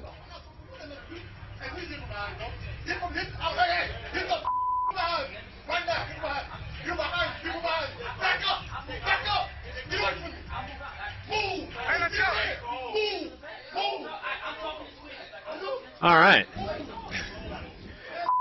All right. That's the last game on the stream for tonight. Thanks a lot, Big Country. Yeah, congrats, Big Country, man. Taking that.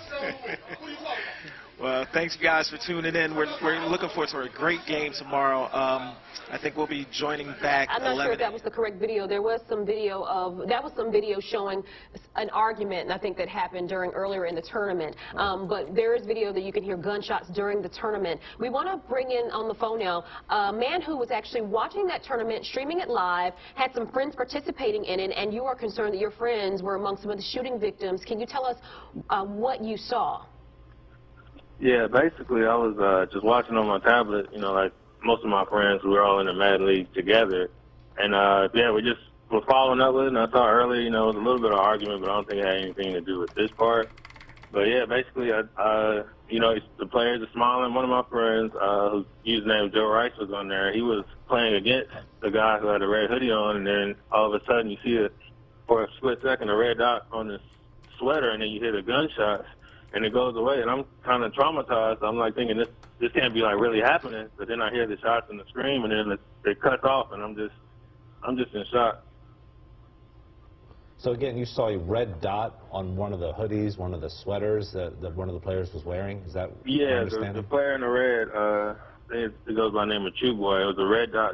For a split second, there's a red dot right on his chest, and then you could hear the shot. It just the face cam cut right away, right before it happened. Thank God, because a few seconds later, then it would have all been on live stream. But yeah, it just and yeah, like I said, my friend Joe Rice, he was the person playing against. He was sitting next to him. You know, we reached out to him. He's okay. He got some scrapes. And another one of my friends, Jeremy, he got shot in the thumb, but he's okay. But he got out of there. But I mean, they're physically okay, but emotionally they're traumatized. This is tough. And for people who are not gamers, can you explain kind of the culture here and the atmosphere? We know it's extremely competitive. Yeah, absolutely. Like it's like a brotherhood too, because like a lot of us we've met just purely from gaming, just meeting online, being in online leagues. Like we've been doing the league since Madden 25, so I think it's like 2012, 2013. So we got like a brotherhood, and of course, you know, we talk stuff a lot of times, but it's all usually in good nature. But some people just take it too far. They're sore losers, and from what I understand, the guy who did it, he got beat pretty bad and just had an intention to hurt some people, and that's unfortunately what took place. And that's what we're waiting for JSO to confirm the details. We only know that one suspect is dead, only described as a white male at this point. They haven't given us any other information to confirm kind of that motive behind it. But again, you said you have some friends who did receive some injuries, but the friends that you were able to connect with are going to be okay. Yeah, they'll be okay. There was no life-threatening issue. They got out of there, so they're okay. But I understand some people lost their lives, and this prayer's going out to their families. Did your friends suggest to you, talk to you about security there, a lack of security, anything that was happening before all this? Well, not really. I mean, it's probably far from them. And I've been myself to a couple of tournaments, participating in them. I've been to one in Vegas. I've been to one in New York. I mean, it's real life. Like, no one expects anything like this to happen at a gaming tournament. Just like you wouldn't expect it at a concert, you wouldn't expect it at just any event, a school, anything. It's super random. Were you aware of any chatter ahead of this that perhaps was a clue that maybe something was coming? Nothing out of the ordinary. Like, again, people, when we lose, we say good game most of the time, or we'll touch something, or you got lucky this time, but it's nothing. Nobody would have forecasted that happening at a Madden tournament anywhere. Like I said, I've been to plenty tournaments myself, and like I said, people get upset. You might slam a controller down, but you don't expect anyone to pull out a gun and start shooting people. We have a question now for you from our law and safety expert, Dale Carson. Yeah. What part of the country are your friends from? Are you all from the same area? No, we're all from different areas. I know one's from like D.C., one's from Atlanta, somebody from Jacksonville. It's like that's the beautiful thing about gaming. Usually you can connect from people with all different places. Sure. It's just all locations, but that's the way that bonds us and keeps us together. You said that someone was really angry about having lost and been beaten badly at the game. Where is that individual from? Do you know? That I'm not. Again, I'm not sure. I wasn't there at the place. I'm in another state right now. I was just watching the stream and have people who were there, but I'm not sure where that stemmed from. But I know from what I've heard, he was just upset. When you're watching the game, do you have a video feed that shows you what's going on in the actual venue other than just what's on the screen? Can you see what's happening? No, I can't see outside. All I have is the Twitch, like the app that they use. That's what we see, just the stream part. So other than that, yeah, I have people that were there, but they weren't recording at the time. They were just actually watching the game, and then all of a sudden, chaos erupted. So you had the same view that we had of that video where you could see the two players, and then you hear the gunfire. And the gunshot, right. Any final thoughts? Again, having friends being impacted by what happened here, this mass shooting at the landing, this deadly mass shooting, and knowing that this is something that's a part of your lifestyle, and having loved ones so close to this kind of violence. Just keep, prayers up, and I mean, like, condolences to the family. Like, all our gamers aren't like this. Like, this is a rare occasion. It's an exception, not the norm. So we definitely don't want to put like a narrative that game's out of control. Like I said, this was one person, a one-off instance who lost it, and I'm just sorry that everyone had to suffer through that. And just listen to the video, it's just traumatizing. Thank you so much for joining us by the phone. We just heard again from a young man who was streaming the tournament, has friends that were hurt. He says that they will survive, the friends that he was able to talk to. And you heard him say that this is not the norm for this kind of community, this kind of brotherhood.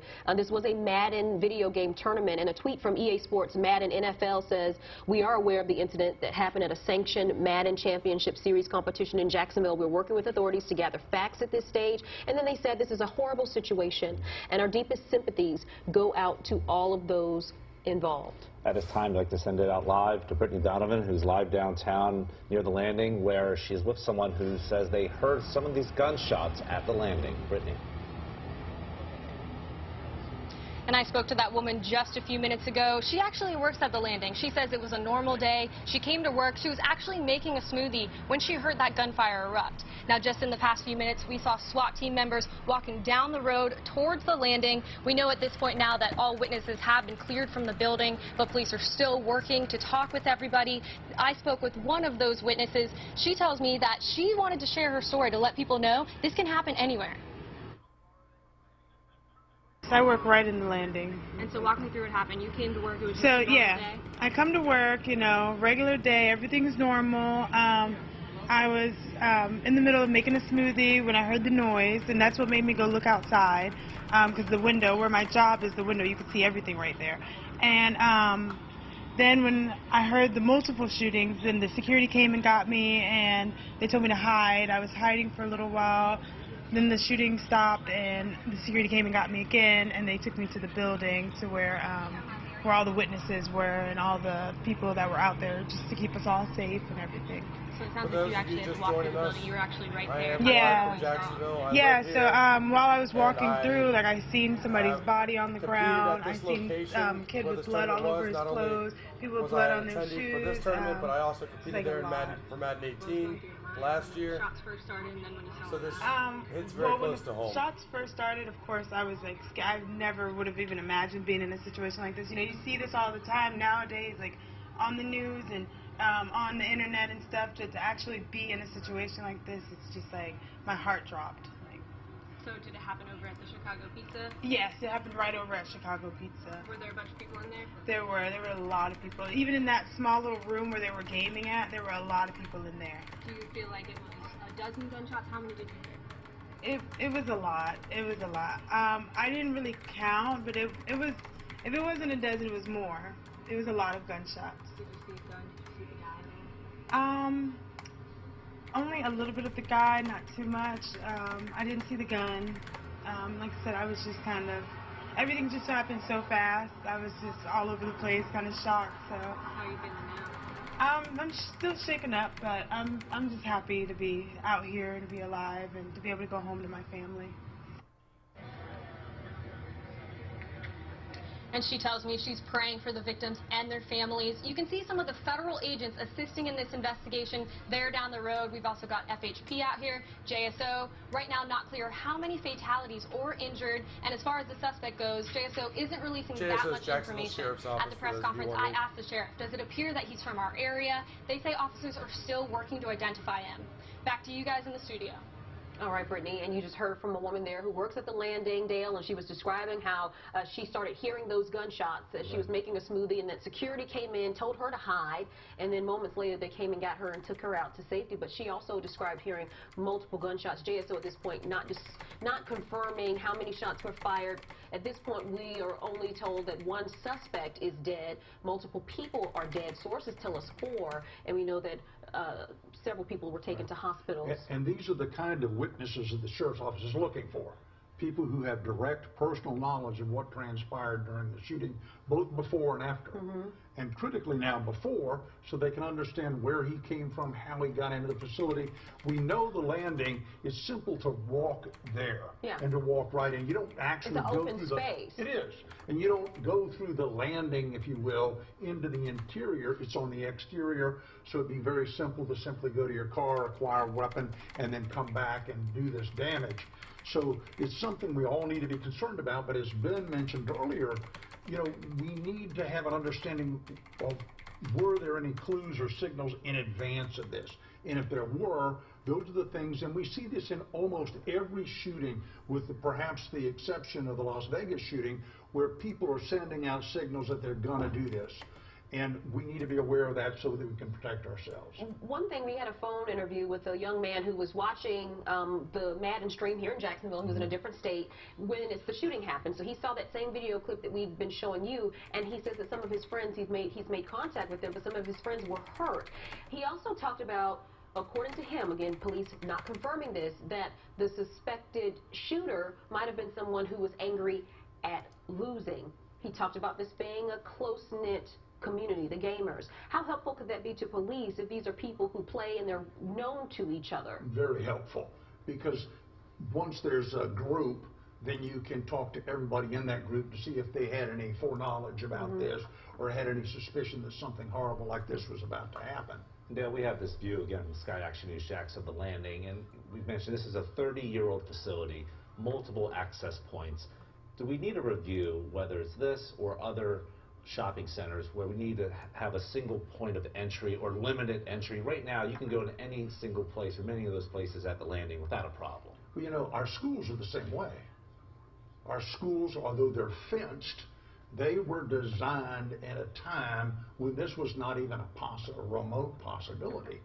So we have the same issue with our schools. How do we take a venue like this that's designed to be very open and control it in some way to protect the people?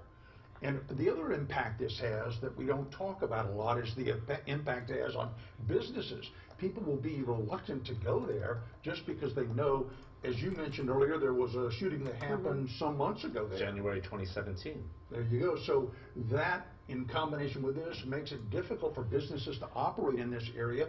People will be concerned for their welfare, telling one another, you know, I shouldn't go there because there are problems down there. I just don't want to be around that. What's next in the investigation? We know that they're not looking for any other suspects, and the suspect that was wanted is dead. So what's next in this investigation? Well, we have to find out who he was. Once we know once law enforcement knows who he is, then they will begin the process of finding out where he lives. Does he have a car? How did he travel here? How did he get a gun here?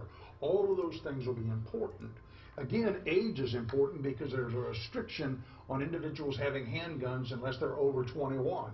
So if the individual shooter is under that age, there's a question about who sold him the gun or provided. Then you go to the home to see whether or not there are other potential weapons there, things of that nature. But in a circumstance like this, typically these are immediate reactions to something horrible that this individual believes happened to them, and they're going to take instantaneous response to it. That's the kind of thing, at least as we progress through this, that I'm beginning to see. And you have these types of mass shootings, and each of them become another learning experience going forward of what could be done. To this point, after all these mass shootings, is there still something out there to help us to harden these targets? The only thing, first off, you can't harden every target. That's just not possible to do. We don't live in a way that we're always concerned that someone's going to shoot us. We don't live that way. So the only way around that is to have an understanding of who the people are in our community or in a given area, and we need to be aware that if there are problems internally within an area, criminal problems typically, we need to be aware of that. And we need to encourage the sheriff's office to conduct intelligence examinations to see who's doing what where, to try to intervene before these horrible things happen. Now, this is not typical of those kinds of events, though. And one of the things, too, is, you know, someone, even if they don't make threats on social media, but you can't arrest somebody because you think they're going to do something. That's part of the problem, too. Well, new laws with computers allow you to essentially do that. So, no, things are changing, but of course it takes time for the law to change, to catch up to the advances in technology, which seem to happen overnight. Dale, I want to stop you here. Let's go out to our Ryan Nelson, who is live outside of the landing, and he's also been talking to witnesses. Ryan. That's correct. I'm actually standing about a block away from the landing right now. We originally were going to be heading over here to the Times Union Center. We had received reports that victims were perhaps being brought here and or treated here. When we came by, officials did not confirm that information for us. However, in the last 20 minutes, I actually spoke to a man who is a gamer from Texas, and he was there on the inside when this shooting happened. And according to him, he says that there was a man who came in, started shooting, and the belief amongst the gaming community, at least amongst those who were there, was that he had lost a match and had not reacted well to it and had seemingly snapped after that loss. They say that this is a tight-knit community and that these games can get intense sometimes. However, that information still needs to be confirmed by JSO. However, as soon as we do have that information, we'll be sure to bring it to you here and online. Reporting here downtown, Ryan Nelson. All right, thank you, Ryan. Again, and Dale, another perspective we've had a couple people now that we spoke to who says that they believe that this started from someone being essentially a sore loser. Right, and again, people get angry when they feel they have been mistreated. And again, that gets back to the psychiatric or psychological makeup of a given individual. Some people are more prone to take this seriously than others. And I don't know, candidly, how you predict that. Yeah. I mean, I have known for many years that human behavior is not predictable. The only thing you can rely on is prior conduct. And where we have individuals coming into the community that we know nothing about, we don't know anything about their prior conduct.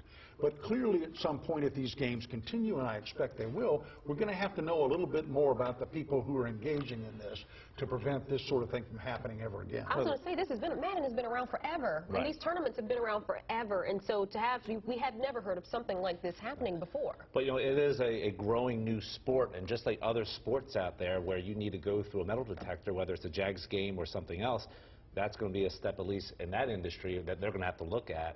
Because if it's a competitive level to that extent, then they have to worry about things. Yeah, and there's a question, too, about potential litigation against the companies and the venues for something horrible like this if this were to happen to one of your family members. Yeah. If you're just joining us, let's reset for a moment. There was a mass shooting today at the Jacksonville Landing in downtown Jacksonville. Happened just before 2 o'clock at the GLHF Gaming Center. There's a Madden tournament that was underway with people from all over the country who come in. They have these events all over the country at different places. JSO telling us that multiple people have been killed.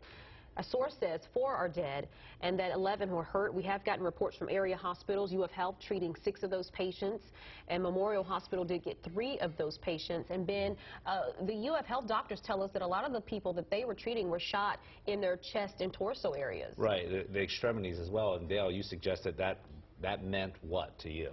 Well, it means that it's close, because handguns are not used for long targets. And we hear in some of the tape that I've heard some disputes ongoing during the course of this. It also means to me that it's likely they were full metal jacket rounds, because those are less destructive to human tissue.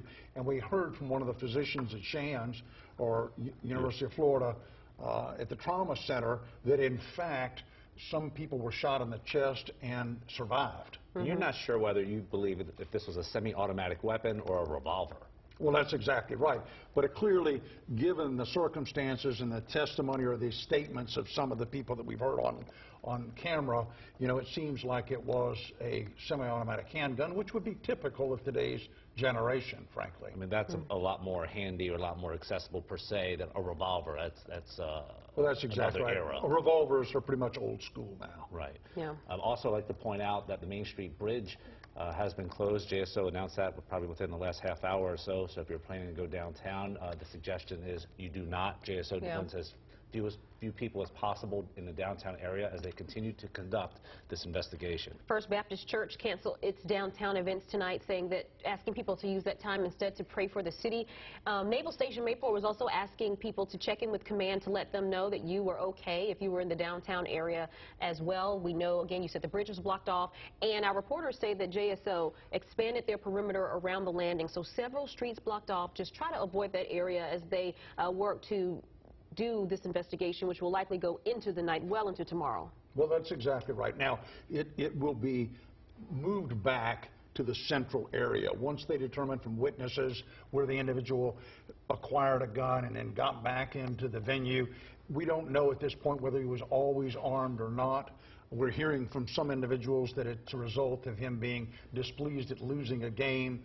So all of those things are factors. The Sheriff's Office has to expand the perimeter of their crime scene in order to encompass everything, which clearly now they're looking for the car, how he got here, did he fly here, did he take an Uber to the venue. All of those things are important for the Sheriff's Office to find out. And also, they'll try to acquire surveillance video as best they can. Well, that's exactly right. And the businesses typically are closed today, but many of them will be open tomorrow. And the result will be that they'll have even more video from the crime scene than we've seen today. And it sounds like we have a lot of witnesses. You have the young lady we heard from, someone who was working nearby, who described hearing the shots and seeing someone. She talked about seeing people covered in blood.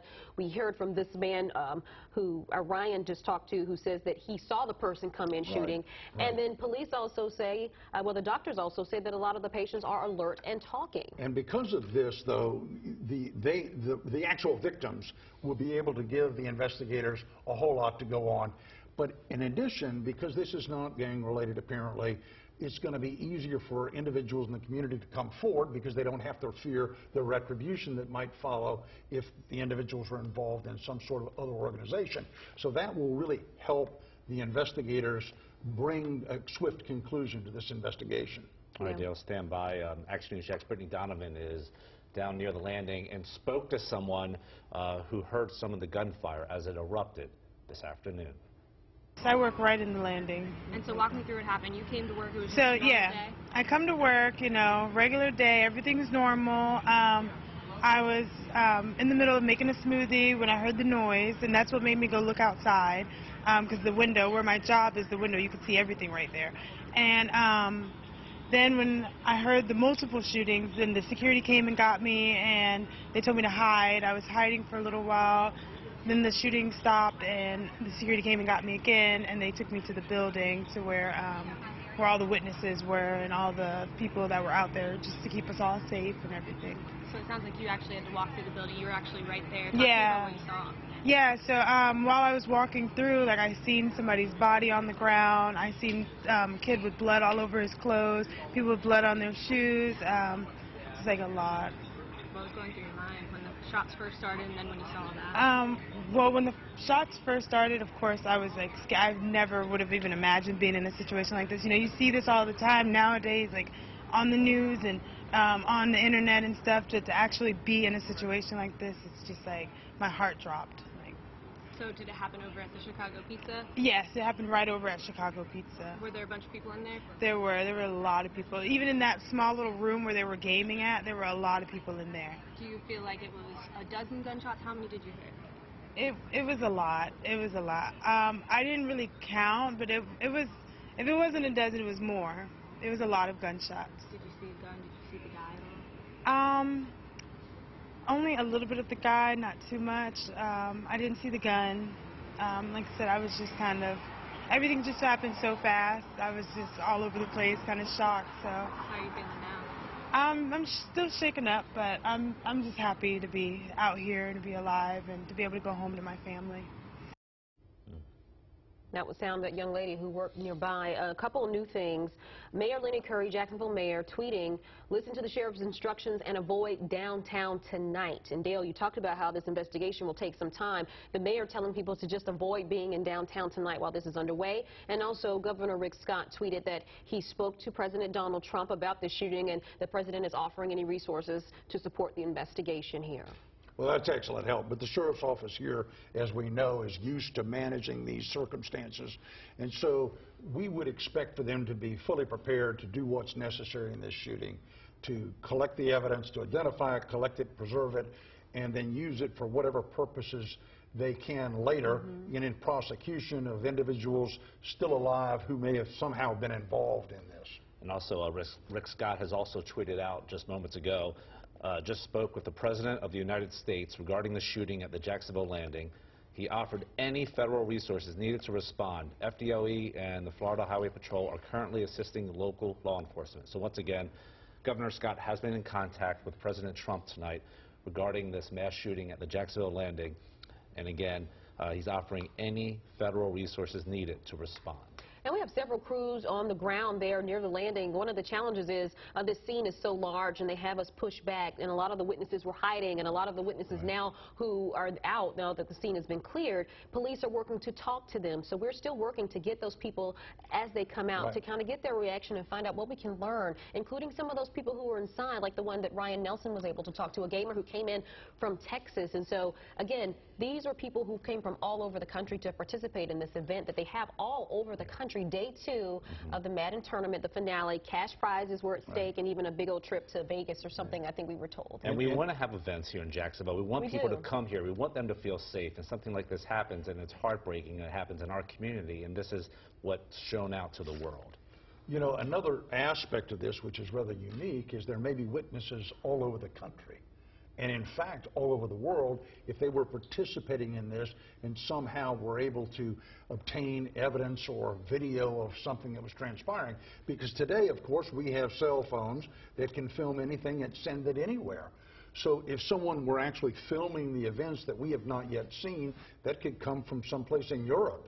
So that is a unique aspect of this kind of crime, because it involved the internet and this group of individuals who play this game all over the country and perhaps the world. And essentially thousands of witnesses. They saw the clip that we saw. I don't know if we can cue up that video, but you could see them playing. You could see the scores and the interaction on the screen, and then you hear the gunfire. So if this was, we have not confirmed this with police, but if this was a fellow gamer who was upset about losing, they'll be able to go back to that point in which that person lost. Absolutely. And look at the conversations and talk to people who were participating in that game. Well, that's exactly and right. Get information. And depending on where they live, that's going to be unique to this sort of event, which creates a huge group of witnesses perhaps all over the globe.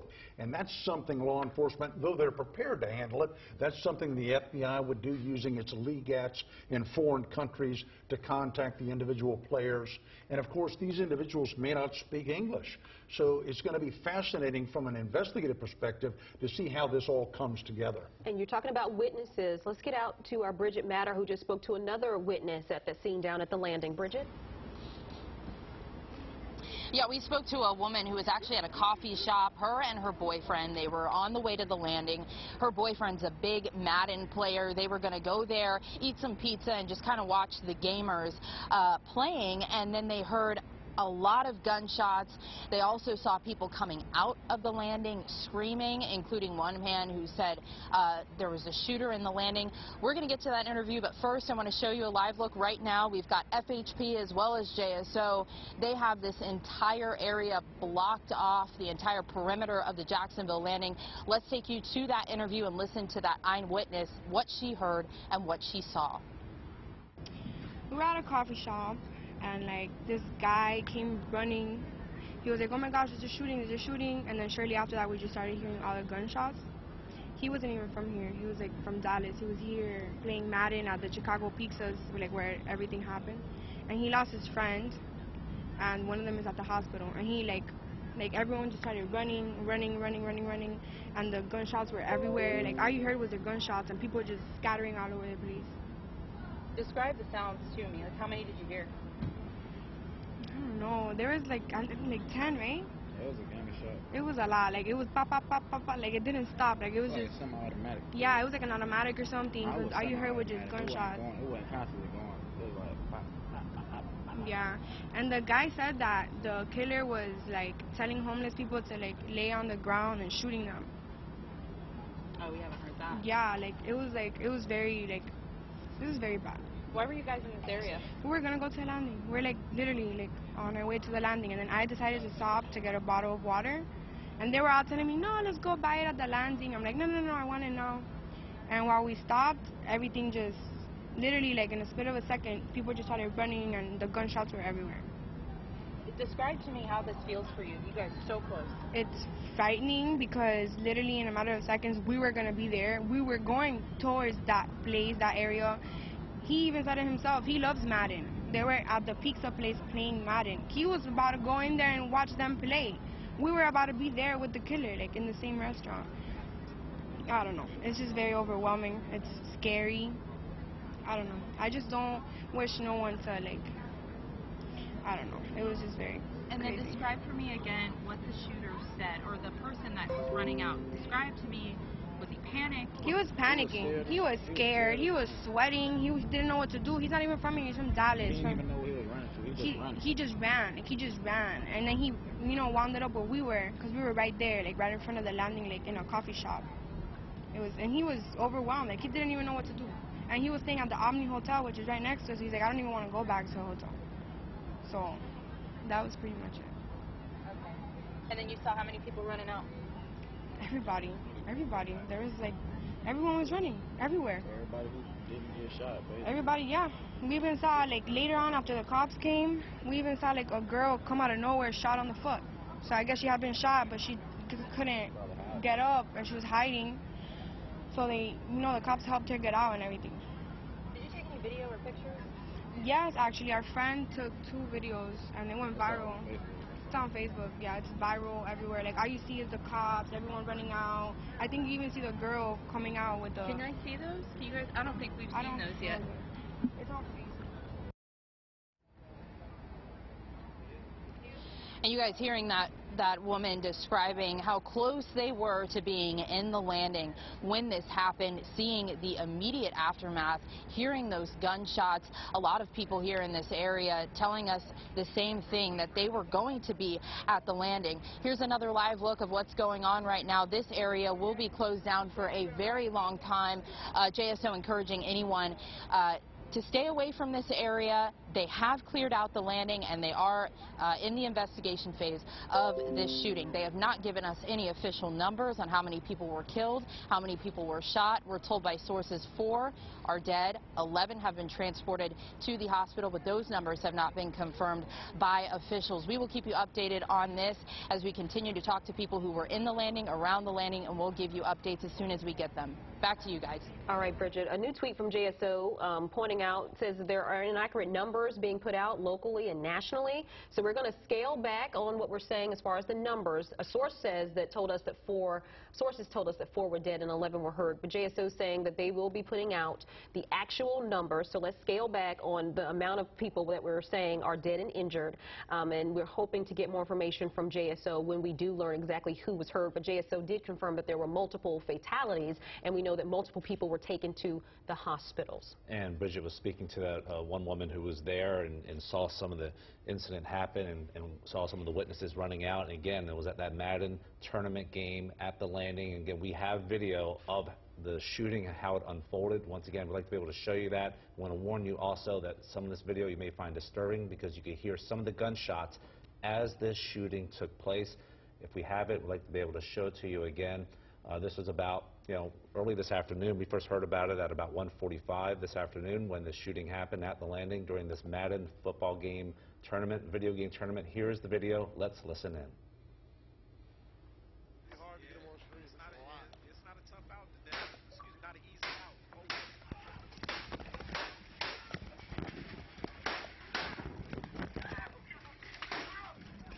All right, again, you can hear some of those shots being fired, and Action News Jack's law safety expert Dale Carson has been with us all afternoon. Dale, we heard one of the witnesses describing it, again, as a possible semi-automatic weapon. From what you hear, would you concur with that. Well, you know, it's fascinating to me to hear this as it evolves. At first, we thought perhaps it was someone who was perhaps chased into the venue. And now we're beginning to understand that there might be something connected with the venue itself, the fact that these people were gamers, someone not very pleased with losing, who has taken his wrath out on the individuals in the area. And clearly now it seems, based on the statements that we're hearing from individuals, that it was a semi-automatic handgun because of the number of rounds being discharged in that fairly tight venue. And again, when you're in a soft target and in a tight venue like a bar or this gaming room, there's no place to go. And so the result is you've got to shelter in place for the moment until you can get out of there.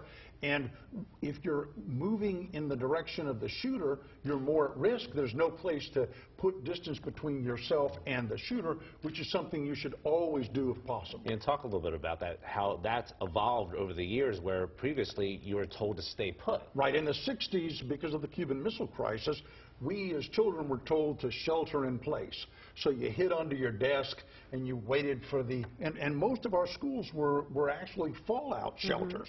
Now we've learned, since a number of shootings where they have sheltered in place and there was a door that opened up onto a parking lot where the children, the students, could have run to and escaped, we now have changed that view.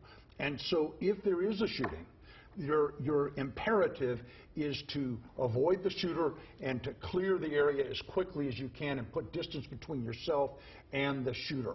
And that's something that we've teach now the students, and we teach anyone who's willing to listen, because the distance is the best protection you have. What else can be done from a security perspective? We've talked about this before, but again, you have multiple access points to the landing. Would it be beneficial at all going forward in a design there or anywhere where you could restrict access points and maybe make it easier to detect any kind of problem? Well, of course, you can harden it up so that nobody could ever do anything like this again, but then you're going to take certain people. Most of us don't want to go to a place where we know there's such a potential for trouble that they've got to fence it in and only allow you in and out when you go through a metal detector or a physical search.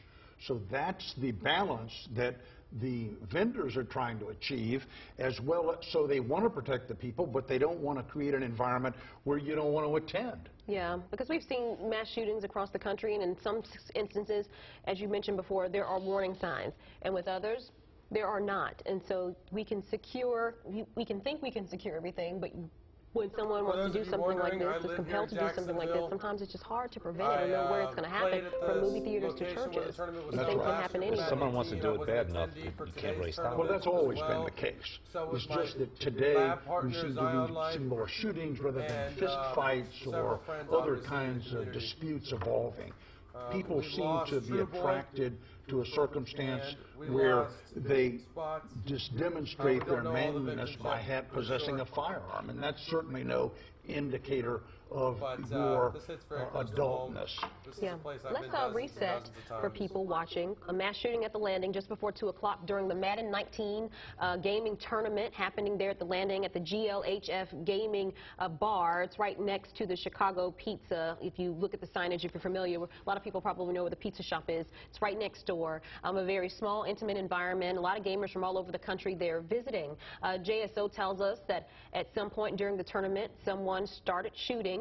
Police would only tell us that the suspect is dead, describing him as a white male, did not release that person's name or age. We also know that there are deceased victims and that multiple victims were taken to area hospitals. We don't know any names of them either, but police did say, or the hospital did say, that the victims that they saw at UF Health were between 20 and 35 years old, I believe. And then we did hear from a witness who said that probably maybe the oldest person there was maybe in his 50s. Right. And that most people were probably in their 20s, most younger people. For those of you wondering, I don't stream anymore, and I have not streamed in some time, and I won't be streaming again for some time.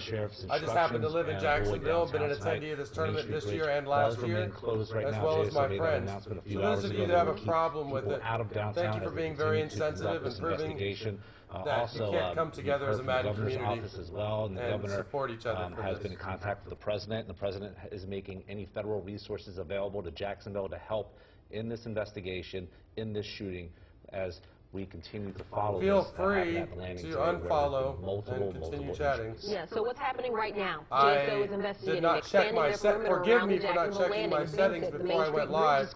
I was more concerned about what's going on with my friends than I was about the settings on my stream. You stream. can see a heavy police presence around the But landing. you feel free to leave or unfollow and continue to chat. Do not go to downtown Jacksonville tonight. Just avoid that area altogether. So state, federal, and local agents all on the ground there working to investigate this. And Dale, you're a former FBI agent, so talk about the involvement of federal agents in this case. You touched on it a little bit. Now that we have a suspect that they know is dead, what will the FBI or federal agents be doing in this investigation? The local office of the FBI has a very specialized crime van that is used in these kinds of cases for crime scene analysis. Perhaps they would bring that into play. But the broader venue for the FBI agents is to interview people. Yes, Joel. We heard Joel was okay earlier. Who are not here in I'm not sure who all the victims are, but I believe True Boy. So they will send out leads to interview the individuals, members of the neighborhood, the community where he lived, where he worked. You're welcome for the stream. For those of you that are thanking me for doing this, to find out if there was anything that precipitated this that we don't understand now. So that's what the federal agency will do, and it's done basically now. It used to be done, as I said earlier, by teletype. Now it's done by computer, the request for interview of individuals who live near or know this individual shooter. So the first imperative is to find out who the shooter is, where he lives, and to begin a background investigation of that shooter. And for those of you asking me why I'm playing Fox News, this is not Fox News. This is CBS and Fox local station. I'm pulling through Elgato. For those of you who don't live in Jacksonville to see what's the breaking news here locally, because we have local coverage. Know that there's a problem. It wouldn't surprise me at all to determine that this individual, who very intensely plays this game, didn't have psychiatric problems in the past. But those things are very hard to uncover. Nobody here needs to follow me to participate in the chat or in the stream. These kinds of problems from having access to firearms, which if that had happened, and that was the case, that he had a psychiatric problem, I probably won't stream again, so access to guns, it doesn't particularly matter. Prevented this entirely. And if that turns out to be true, and he got access to guns he wasn't supposed to have access to, could other people be brought in now on this and possibly face charges? If it turns out from the Bureau of Alcohol, Tobacco, and Firearms investigations that he's what's known as a prohibited person, and someone supplied... If you guys check the attendee list for today, though, I was an attendee at this tournament, and I did attend last year's tournament. If you check my Twitter, you'll see pictures from this location inside at last year's tournament where I competed and placed fourth place. Who can talk to investigators about what happened and maybe even the mood or the tension. If this gamer is, if in fact someone who was upset about losing, they could provide key insight to investigators. Absolutely. And as you mentioned before, because all of this is recorded essentially on the internet and on the gaming circuits, they could go back and find out why he lost, what his behavior was immediately following the loss.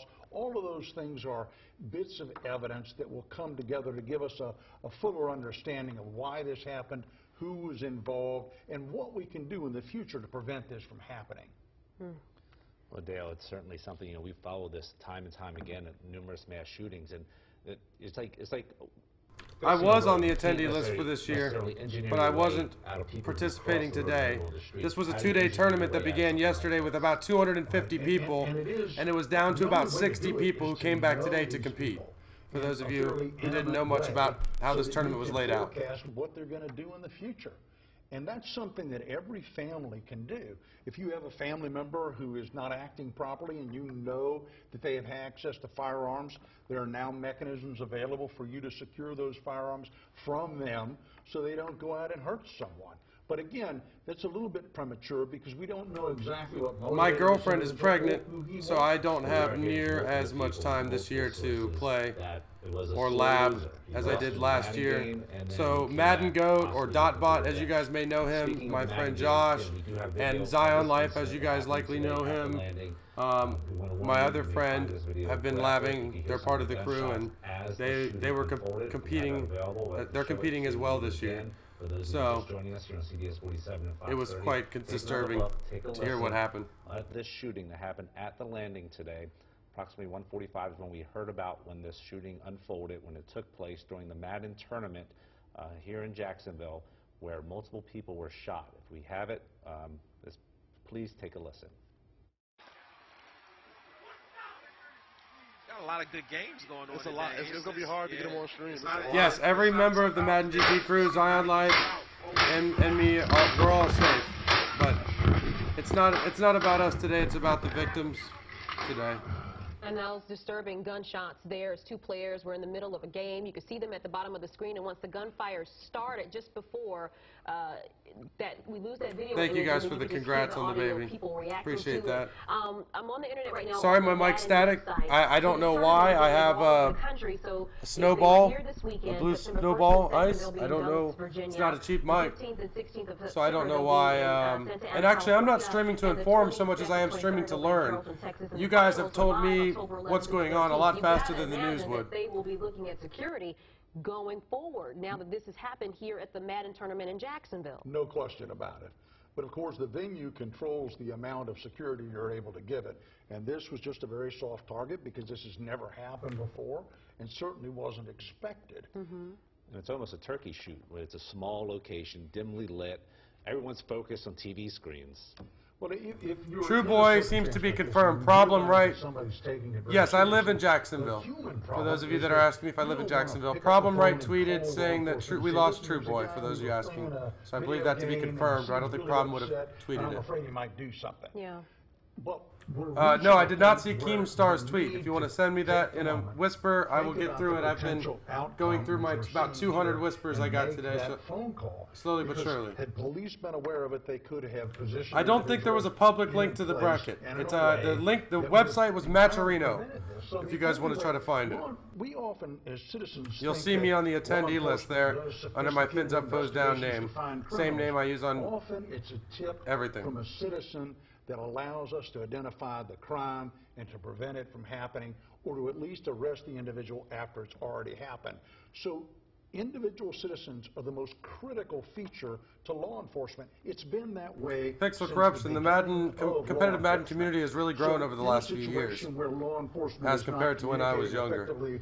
I wish I was 16 years old today. Have problems like this. Yeah, and it's critical that these people speak up. JSO asking you to call if you know anything. If you have video of the landing or anything suspicious, any information, call JSO. For those of you who are asking who did it, David Katz, a.k.a. Bread, has been the only name I've heard. And I've heard that from a lot of people. I don't know that to be confirmed.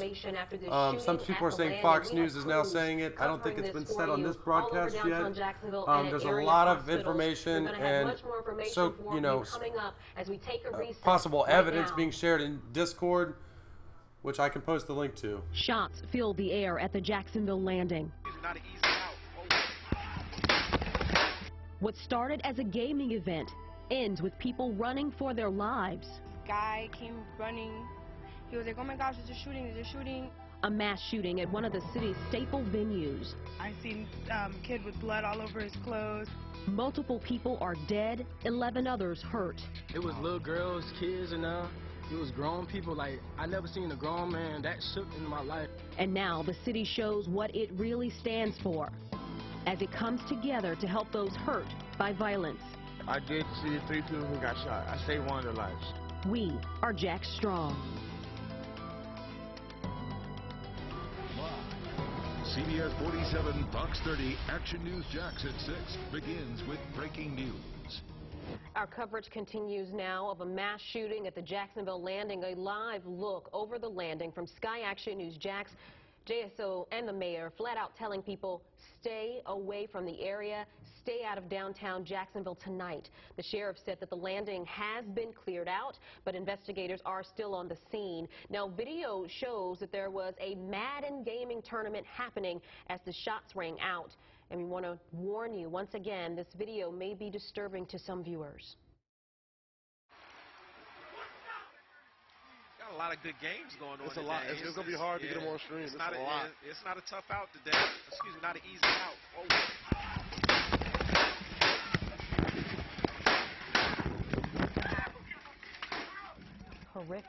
Horrific video. In the last 25 minutes, the governor's office said that Governor Rick Scott is on his way to Jacksonville right now. I'm Tanika Hughes. And I'm Ben Becker. Action News Jax has 9 crews following. Wow, sounds like the governor is actually headed to Jacksonville over this. Let's get you caught up on the very latest. The shooting happened around 1:45 this afternoon. I think that's appropriate, actually. Tournament. JSO confirms a suspect is dead, and there are no outstanding suspects. President Donald Trump has been briefed on the situation. Right now, JSO is asking for anyone with video evidence to come forward. We also want to update you on the victims. We know 3 patients were taken to Memorial and are stable. Another 6 patients were taken to UF Health. 1 is in serious condition. UF Health said 3 patients were shot multiple times. Some victims are from out of state. Bridget Matter is live downtown right now with the very latest from where she is near the landing. Bridget? This really affects the entire Madden community. People traveled from all over the Southeast and even all over the country for this tournament. It's not just Jacksonville, although it really hits home for me because I played in tournaments at this particular location in the same room where this happened, not just this year but last year, and I had friends there. They are keeping this on lockdown, asking and I do live here in Jacksonville. Not to come to the Jacksonville landing. They have told us that the landing is secured. They have cleared the landing, and they are not at this time giving us official numbers on how many were dead or how many were hurt. We're told from sources 4 are dead, 11 transported to the hospital. Once again, those numbers are not confirmed. The latest news conference from the Jacksonville Sheriff's Office happened at 4:30 this afternoon. They tell us they will be updating us again later today.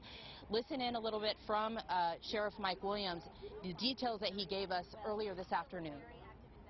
Right now, we're going to follow up. The mayor and I will come back out in a couple hours with a lot more detail. At this point, we had some information we wanted to put out. Just again, answer some very brief questions up to this point. So we just finished clearing the landing of potential witnesses and victims, that type of thing. And here's what we know up to this point. We have no outstanding suspects at this time. No outstanding suspects.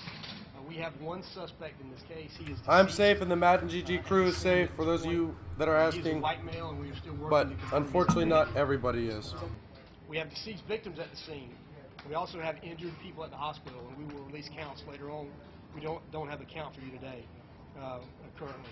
We are aware of a video that is out on social media. We have that video, but we would encourage people, if you have additional video or any other information about the incident, please reach out through 630-0500, our non-emergency number, through Crime Stoppers at obviously 1-866-845-TIPS, and share that information. You can also share it online at jsocrimetips@jacksheriff.org. So, as I mentioned, we just finished clearing the Jacksonville landing of potential witnesses, other victims, that type of thing. We have no outstanding suspects at this point, and we'll have again more information and a full brief in a few hours. One thing I can add, we would encourage people not to come downtown to spectate. We don't need that at this point. We've got a very large crime scene downtown, a very large perimeter on this crime scene, and we will divert you away from that, obviously. So with that, a couple of quick questions. Sure. Very important information from the Jacksonville Sheriff's Office saying there are no outstanding suspects. The suspect in this situation is dead. They are in their early stages of investigation. We have been out here throughout the day since this happened, talking to people who were there, talking to people who witnessed this happening. We have crews lined out here to explain every angle of this story, and we will continue to cover this for you as well. In downtown, Bridget Matter, CBS 47, Fox 30, Action News Jax. And right now we want to bring in Action News Jack's law and safety expert Del Carson, who's also a former FBI agent, former police officer. Let's talk about what's happening now. We know that the suspect is dead, so that changes things in terms of the investigation going forward with federal, state, and local officials. Right. We know that there is no longer an active shooter situation. So now begun the arduous task of collecting the evidence, identifying it first, finding the spent bullet casings, finding the rounds, interviewing witnesses, those kinds of things, and identifying who the shooter is so that we can begin the process of looking into his background to figure out who he is and why this happened. How tough will it be to peel back the onion?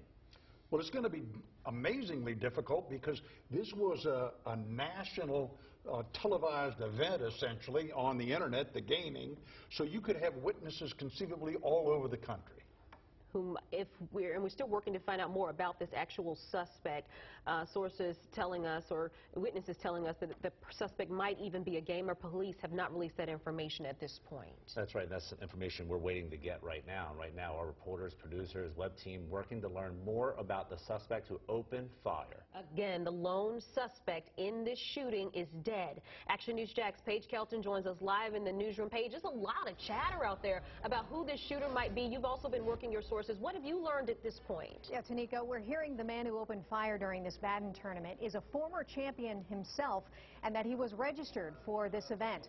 We're not revealing his name, of course, but our sources say he's from the Baltimore area, in town for this gaming tournament. Many of these gamers, they go by tags or handles. We know his handle. Again, we're not revealing that until JSO confirms his identity. But people we have spoken to with knowledge of what happened when the gunman opened fire all say that this was a player, that he was upset, and that he'd been acting strangely in the few hours before the shooting. The possible shooter, well known in the gaming community. I'm told many of these players change their handles and even use different names, which may make it difficult for investigators to ultimately identify the shooter and possible victims and then notify their family members. JSO, as you heard from the sheriff a little while ago, will be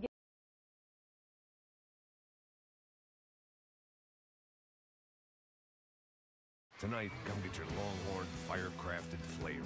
The outlaw ribeye, pepper-crusted New York strip, baby back ribs. The feeling, the flavor, the place. Longhorn Steakhouse. You can't fake steak. Another apparent victim, he says, the attorney just got shot up. I'm leaving and never coming back. Then he says, I'm literally so lucky the bullet hit my thumb. He says, worst day of my life. I will never take anything for granted again. If I haven't said it before, I'll say it now. I love all you guys. So just someone thankful for their lives, thankful that they made it out. We know that multiple people are dead after that mass shooting at the landing. Several victims taken to the hospital. Our Lorena Inkland is live at UF Health, where we know that some of those patients were taken. Lorena, 6 people being treated there. Tanika, we're standing just a few feet away from the emergency room just behind me here at UF Health, where the majority of the victims from this event at the landing were taken. I'm going to step aside so you can just take a look here at the scene. We've seen JFRD units come back and forth for several hours here today. We want to show you video from earlier today from the scene. Here's what we know about the victims from this scene. 6 victims are here at the UF Health hospital. 5 of them are stable. 1 is serious. They were mostly shot in the torso and chest area. We have also some victims who were shot in the extremities, the ankle and wrist areas, what we're told by 2 doctors here today. 1 of them will likely stay for surgery, that victim that is in serious condition. Others are likely going to be released today as they are treated and then let go. The victims we're learning are between the ages of about 20 to 35 years old. Most of them had more than 1 gunshot, and some of them are from out of state. Now, I do have some sound from one of the doctors that we interviewed earlier today, and here's what he had to say about the victims that are here at this hospital and the scenario that he saw. The best of all possible scenarios, at least the folks that arrived to us, all of them seem like they're going to be able to sustain or do well with their injuries and hopefully recover very quickly. And that was Dr. David Caro speaking from the emergency medicine department here at UF Health. He tells me that all of them, including the victim that's in serious condition, are alert. They're speaking with investigators, also speaking with doctors here as well in terms of what happened to them, their injuries, their pain level. Definitely something that is good news in all of this, that they are expected to recover here, at least the ones that are here at this hospital. Physically, they're recover, but of course, emotionally and mentally, that remains to be seen. Back to you guys in the studio. All right, Lorena, OneBlood says that the blood needs of area hospitals have been met following the mass shooting. OneBlood is the primary blood bank that most of the hospitals rely on in the state, and they have been in contact with all the hospitals and have confirmed again that each hospital has sufficient blood inventory. Now, we just received into the newsroom here a statement from Jags owner Shad Khan. This is on Twitter. It reads, quote, "It's impossible to comprehend today's news. I'm heartbroken for the families and friends of the victims and can only express my deepest condolences as we try to understand why and how this can happen, not only here, but anywhere. What I can say is I know today what lifelong Jacksonville residents have known forever. We are resilient, compassionate, and remarkably supportive of our neighbors and friends, particularly in the most trying occasions. This tragedy will ask the best of us, but I know we will respond." Meantime, Action News Jack's Brittany Donovan is live downtown near the landing, and she spoke with a witness. Brittany. We've actually moved down to Hogan and Bay Street to give you an idea of just how many blocks JSO has roped off. Now, they want you to avoid this area if at all possible. You can see there's plenty of patrol cars down the road, even a Salvation Army unit, possibly here to support some of those witnesses. And I spoke with several people who say they were inside the tournament and ran for their lives. I spoke with a woman who works just nearby. She described having to duck for cover and then described the scene that she says she walked out on. I come to work, you know, regular day, everything's normal. I was in the middle of making a smoothie when I heard the noise, and that's what made me go look outside, because the window, where my job is the window, you can see everything right there. And then when I heard the multiple shootings, then the security came and got me, and they told me to hide.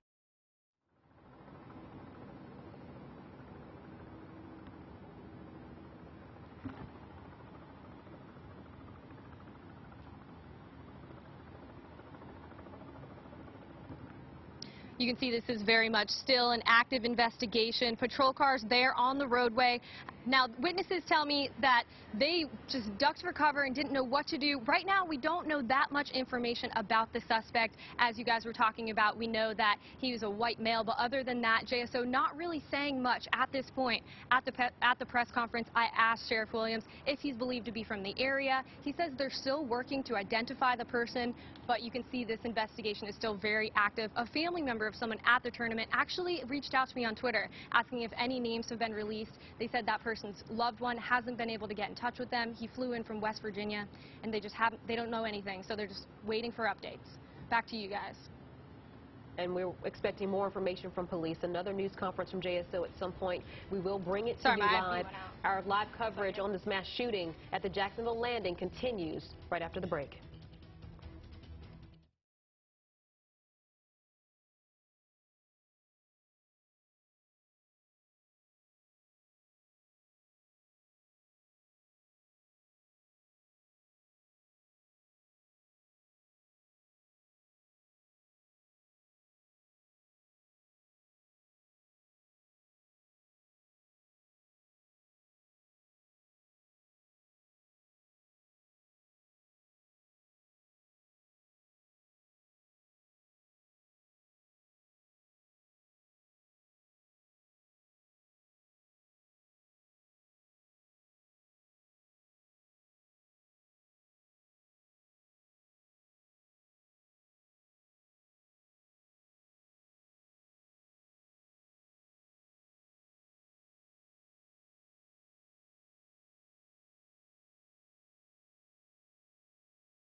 We're still live, guys. If you'd like to join on the stream to chat about what's happened and you can behave, join us in Discord and ask me to drag you there and we can have some chat.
to this community.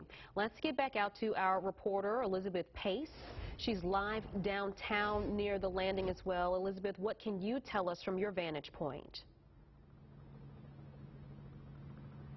Sorry about that, guys. We're back up. I'm outside of the Omni Hotel, and I'm told this is where a lot of those people from the Madden tournament were staying, actually. Now, police actually blocked off this entire area, and this place is completely locked down, so we're not able to get close to it to talk to any of them inside. But we did reach out and call them to see if anybody is hurt or okay from this incident. We did talk to a man earlier, though, who said that he was in the area at the time, and he says he heard 13 gunshots.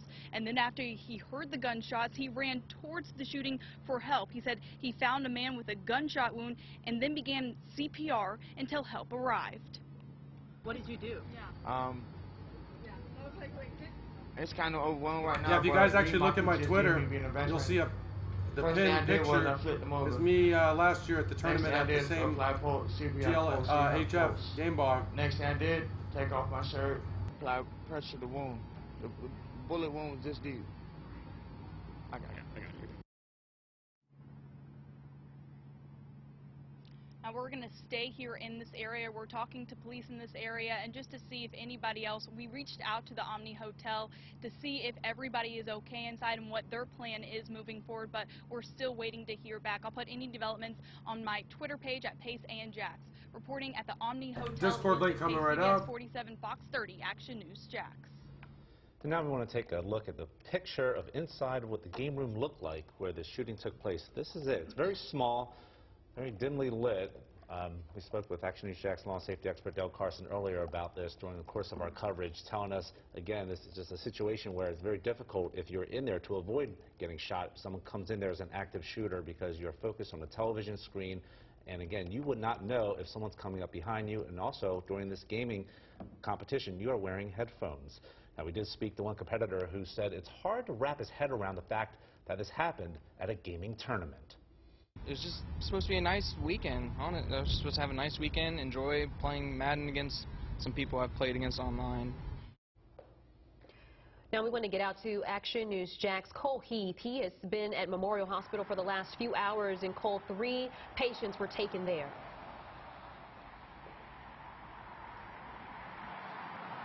And we know 3 of the victims of the mass shooting at the Jacksonville landing currently listed in stable condition here at Memorial Hospital on the south side. I've been in contact with hospital officials for several hours now.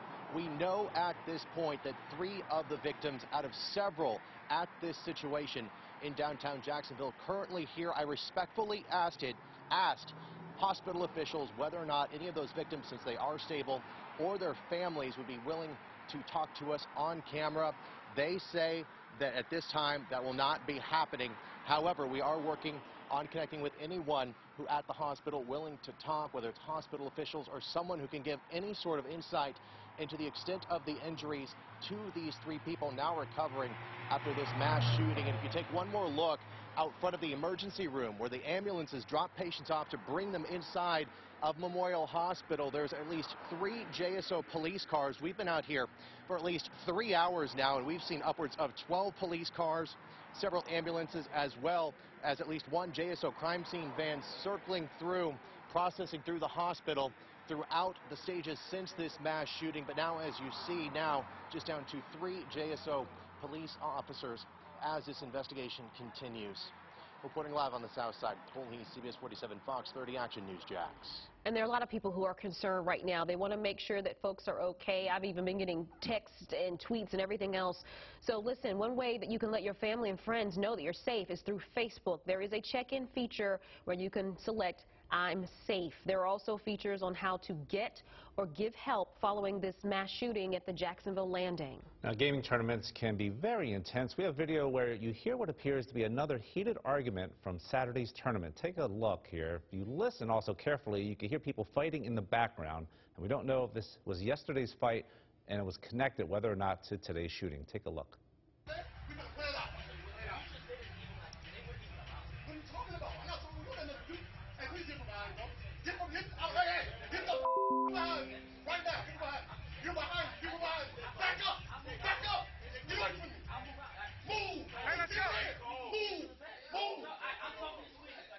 All right. Okay, again, we don't know if that argument yesterday was connected at all to today's shooting, but you can see how intense it was. And Action News Jack's Brent Martineau joins us in studio. Brent, these tournaments are extremely popular with the Madden community. The tournaments are a big deal with players, and they're streamed live online for people to watch across the country, like that piece of video you just showed. The gaming industry right now is booming. It's a sport in some high schools, and some colleges give scholarships now for esports. So this Madden tournament was a two-day event, a big deal here in Jacksonville. I've been told there were over 100 people at the event. This is actual competitors and fans watching and taking part in the festivities. There was a lot on the line here in Jacksonville, too. The winners would be flown to Las Vegas for the Madden Championship at a later date. I was told by a source that was there this weekend and helps organize local events in the gaming industry that this event was intense. That person said, quote, the most intense of any gaming event I have been to be honest, end quote. EA Sports also issued a statement today saying this is a horrible situation and our deepest sympathies go out to all involved. Live in the studio, I'm Brent Martineau. Back to you. All right, Brent, now we want to go out to our Ryan Nelson, who's live downtown. And Ryan, you actually talked to a gamer who was there. That's correct, and right now we're actually standing about a block and a half away from the landing, and a gamer who asked to be called Dennis says he and another gamer who were at this tournament here over the weekend were one of two people to beat the person that they believe is responsible for this shooting, and he says that he and this other person were not shot in this shooting here today at the landing. So he says that in his mind it did seem deliberate, it did seem targeted, and it did seem premeditated. However, he could not seem to come to a conclusion as to why the alleged shooter, or the person who at least they believe may be the shooter, would do this. However, the person that they believe to be the shooter, he says that after their match that he had beaten this person, that he reaches out to shake the man's hand, and he did not return, or he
you.